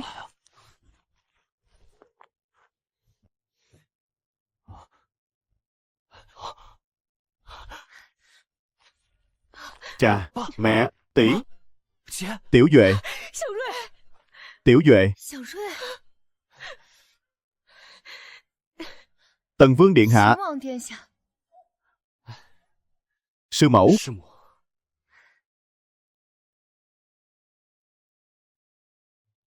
Tiên sinh đâu? Chàng ấy đã vào cung rồi. Cái gì? Chàng nói chỉ khi chàng đi, hoàng đế mới buông lỏng cảnh giác. Mau, theo ta đến đại doanh Kinh Giao.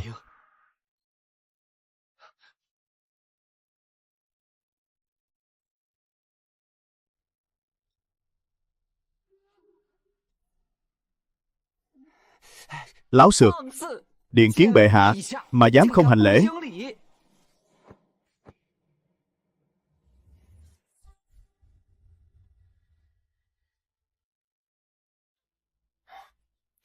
Xin bệ hạ thứ tội cho thảo dân vô lễ. Thảo dân tuy với bệ hạ chỉ mới gặp gỡ một lần, nhưng đã tâm giao từ lâu. Ngươi đây là muốn tìm cái chết. Xem ra ngươi cũng biết bản thân khó lòng qua khỏi đêm nay. Chuyện đó chẳng quan trọng. Thảo dân chỉ muốn tới cùng cố nhân, ôn lại chuyện xưa. Quả nhiên là vậy. Ngươi mới chính là bộ óc thực sự của Tô gia, cũng là bộ óc của Tần Vương. Thảo dân xin kể cho bệ hạ nghe vài chuyện cơ mật. Nói nghe xem. Bẩm Ngụy Vương điện hạ, đại doanh ngoại ô kinh thành toàn bộ các vị thống chế quan đều đã tề tựu đông đủ, từ chức thống chế quan trở lên thưởng 2.000 dẫn muối. Đô úy, hiệu úy thưởng 1.000 lượng bạc. Đoan chủ, đội chủ thưởng 500 lượng bạc.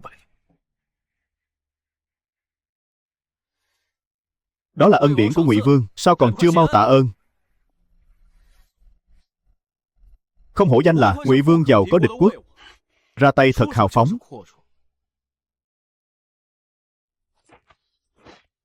Vương gia. Tất cả đứng dậy cho bản vương. Tần vương đã bị bệ hạ tước bỏ binh quyền đại doanh ngoại ô. Tần vương, ngươi thật to gan, dám lén lút trở về kinh thành. Bản vương phụng thánh chỉ, tiết chế binh mã thiên hạ. Hôm nay ta tới thanh trừng kẻ gian bên cạnh vua. Mộ Dung Thịnh, ngươi muốn tạo phản sao?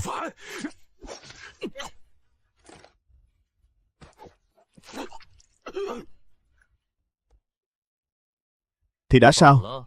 Thì sao nào? Ngươi nói nhiều quá rồi đấy.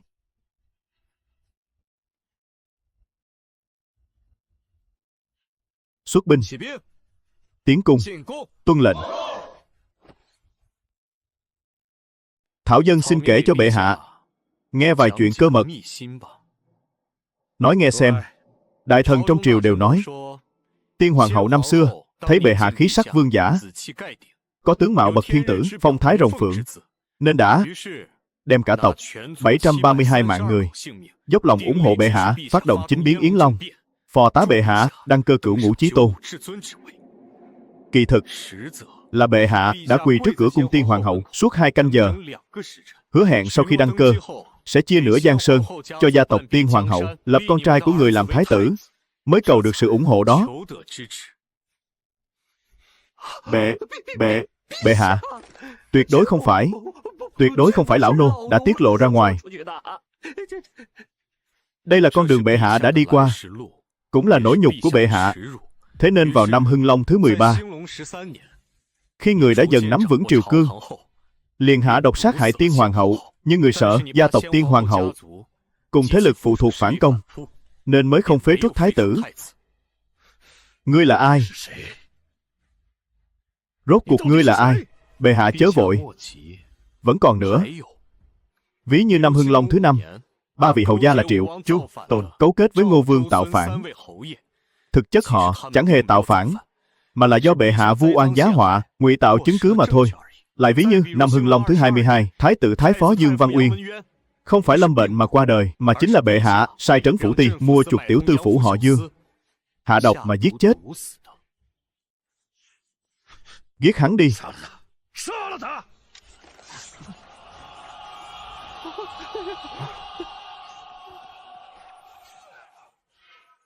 Còn quỳ đó làm gì? Mau đi xem thử. Tuân lệnh.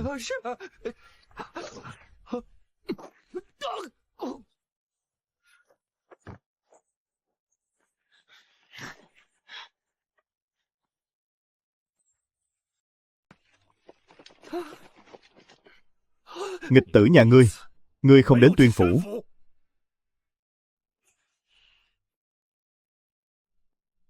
Ngươi tới gặp trẫm chính là cố ý trì hoãn trẫm, để cho nghịch tử này khống chế đại doanh Kinh Kỳ. Bệ hạ quả không hổ danh là bệ hạ, thật sự sáng suốt vạn dặm. Còn ngẩn người ra đó làm gì? Giết nghịch tử này đi, giết sạch bọn chúng.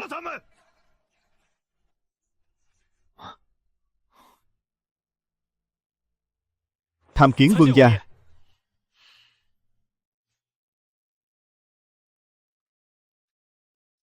Vương gia, ngài tìm ta sao?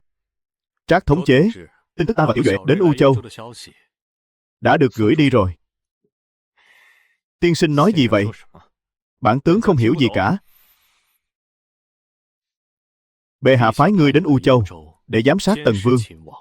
Cứ mỗi nửa tháng, ngươi lại thông qua trấn phủ ti mật báo về kinh thành, đúng không?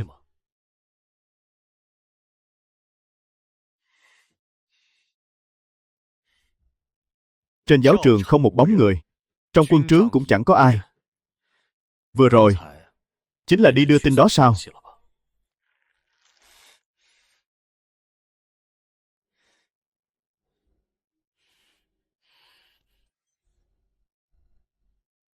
Trác Phong, ngươi và ta giao tình 10 năm, bản vương luôn coi ngươi như tay chân. Ngươi tại sao lại làm vậy? Đừng trách Trác thống chế. Bệ hạ đa nghi, đây là sự sắp đặt của người, cũng là vận mệnh của tử sĩ phụng sự bệ hạ. Vương gia, Mạc tướng nguyện lấy cái chết tạ tội. Cái chết rất dễ dàng, sao không cùng vương gia lập nên nghiệp lớn?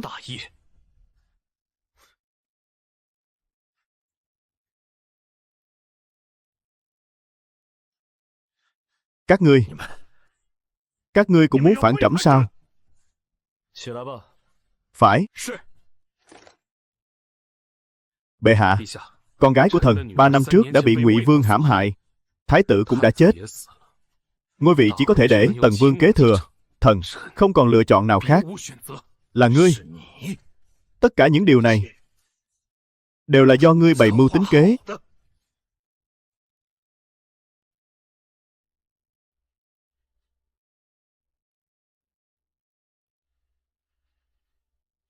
Những việc Thảo Dân làm chẳng qua cũng chỉ là để bảo toàn tính mạng cho Tô gia.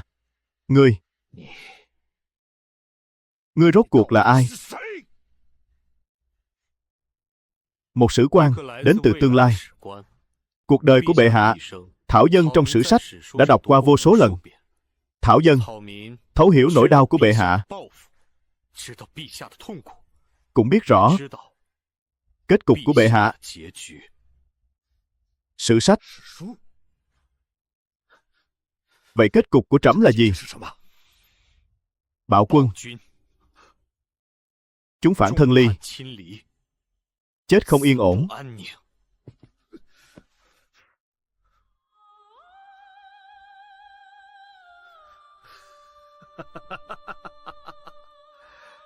Bạo quân. Trẫm làm hoàng đế 31 năm, đến cuối cùng lại nhận lấy đánh giá như vậy sao?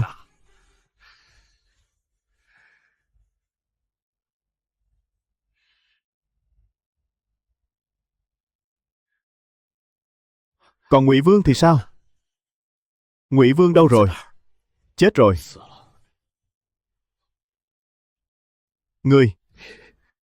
Ngươi vậy mà lại giết chính huynh trưởng của mình. Hắn và ta có mối thù sát mẫu. Bệ hạ, hãy thoái vị đi. Hãy để Tần Vương đăng cơ. Người sẽ đối đãi tử tế với tông thất, đối đãi tử tế với bách tính. Bệ hạ, người cũng có thể giữ tôn vị Thái Thượng Hoàng ở trong cung, ban hưởng tuổi già.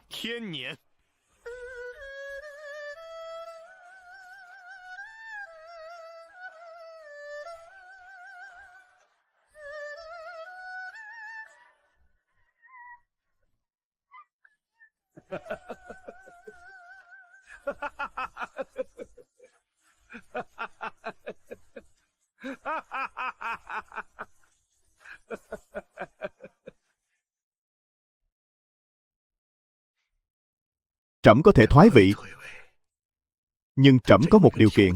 Phụ hoàng xin cứ nói. Giết hắn.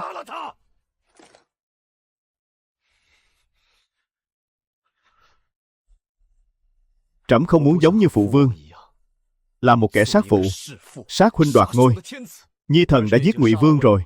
Phụ hoàng, chớ có ép trẫm nữa. Sát phụ.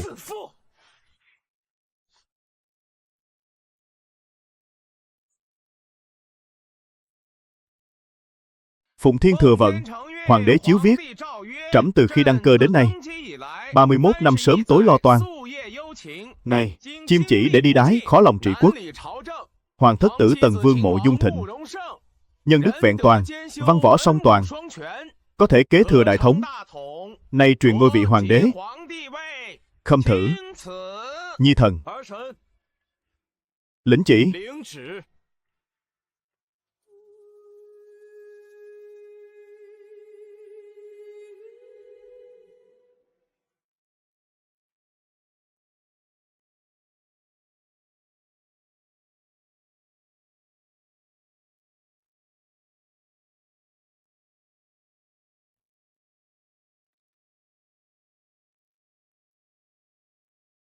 Phụng Thiên Thừa Vận hoàng đế chiếu viết. Cải niên hiệu Vĩnh Xương, đại xá thiên hạ, truy phong thánh mẫu, làm hiếu từ hoàng hậu. Ngụy Vương Mộ Dung Bác mưu phản, dẫu đã đền tội, nhưng tội không thể dung thứ. Tước bỏ ngôi vị Thái Thượng Hoàng hậu của mẫu thân hắn. Toàn tộc lưu đày. Tô gia một lòng trung quân ái quốc, có công với xã tắc. Tô Kiến thành phong làm An Quốc công. ban thưởng kim ngân, gấm vóc, ruộng vườn, ban tặng tử kim ngư đại. Tô Lưu Thị phong làm nhất phẩm tạo mệnh phu nhân, ban tặng phượng quan hà bái. Tô Thanh Ngọc đề bạt làm hộ bộ thượng thư, ga phong hàm thái tử Thái Bảo, ban tặng kỳ lân phục. Tô Duệ phong làm trấn quốc tướng quân, kiêm nhiệm cấm quân thống lĩnh, ban tặng kim giáp. Các vị công thần khác đều được gia quan tiến tước, ban thưởng tùy theo công trạng, bố cáo trung ngoại, để thiên hạ đều hay biết. Khâm thử. Ngô Hoàng vạn tuế, vạn tuế, vạn vạn tuế. Từ nay về sau, trẫm cùng chư vị chung trị thiên hạ. Trẫm không cầu mở mang bờ cõi, chỉ cầu bách tính an cư. Mong chư khanh đồng tâm đồng đức, không phụ lòng thiên hạ. Hoàng thượng thánh minh, chư khanh bình thân.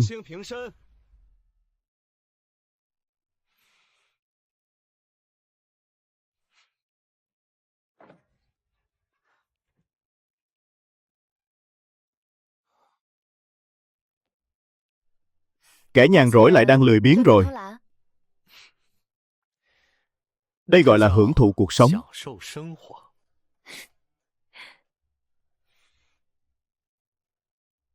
Tiểu Duệ, không để ngươi ở lại kinh thành nhậm chức, có phải cảm thấy anh hùng không có đất dụng võ rồi không?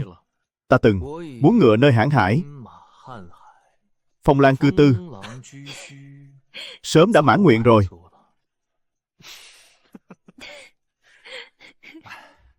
Phu nhân, ngoài cửa có một vị thư sinh nói là học trò của cô gia, từ kinh thành đến.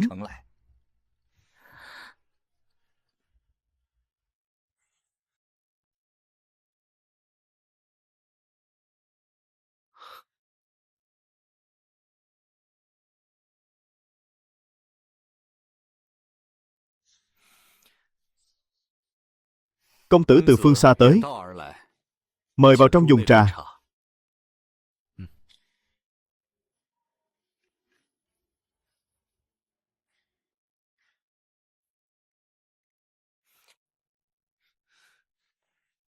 Thảo dân thẩm triết khấu kiến bệ hạ.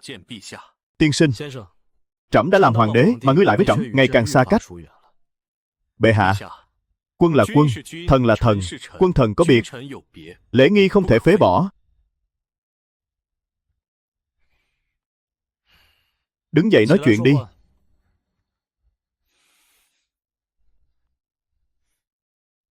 An Quốc công phu phụ đâu rồi? Bẩm bệ hạ, phụ thân và mẫu thân vốn không chịu ngồi yên, nửa tháng trước đã rời nhà đi Vân Du rồi. Trẫm lần này giá lâm là có vài quốc sách muốn thỉnh giáo sư phụ và sư mẫu. Nếu bệ hạ có điều nghi hoặc, có thể phái người đưa thư tới Giang Châu. Thần tự khắc sẽ chia sẻ nỗi lo cùng bệ hạ. Bệ hạ đăng cơ chưa lâu, triều cương chưa vững, sao có thể khinh suất rời kinh sư? Tiên sinh đang muốn đuổi trẫm đi sao? Thần không dám.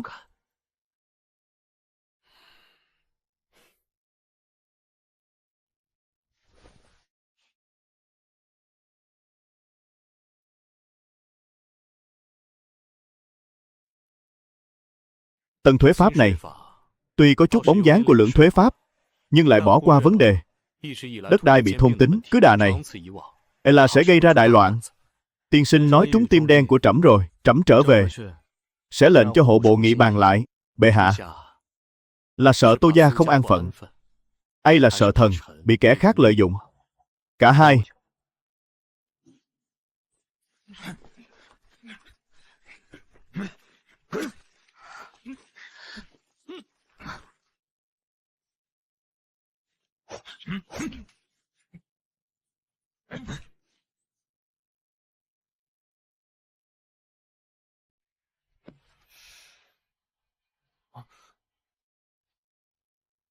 Vậy bệ hạ muốn Tô gia phải làm thế nào?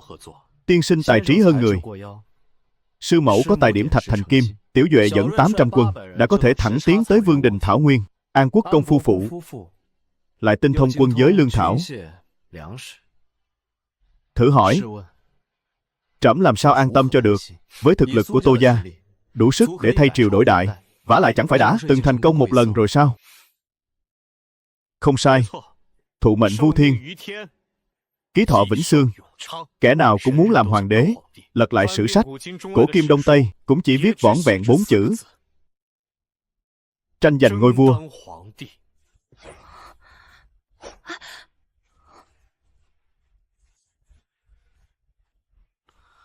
Tất cả lui ra.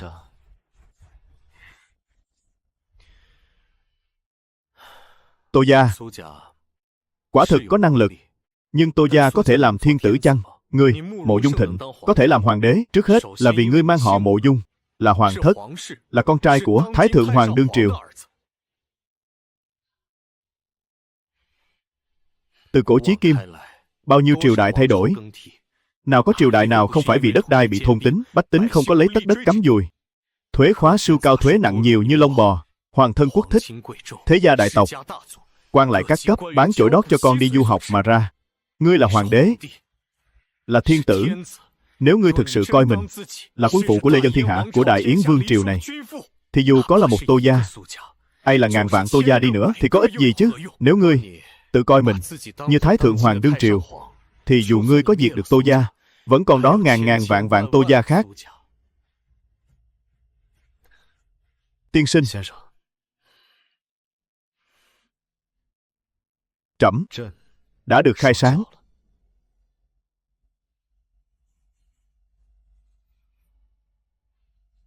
Không biết kẻ nào đã xúi giục bệ hạ tới Giang Châu, bẩm báo: bệ hạ, Cửu Giang Vương đã bí mật tiến thành, khống chế kinh kỳ, đòi nghênh đón Thái Thượng Hoàng phục vị. Hết phần 1.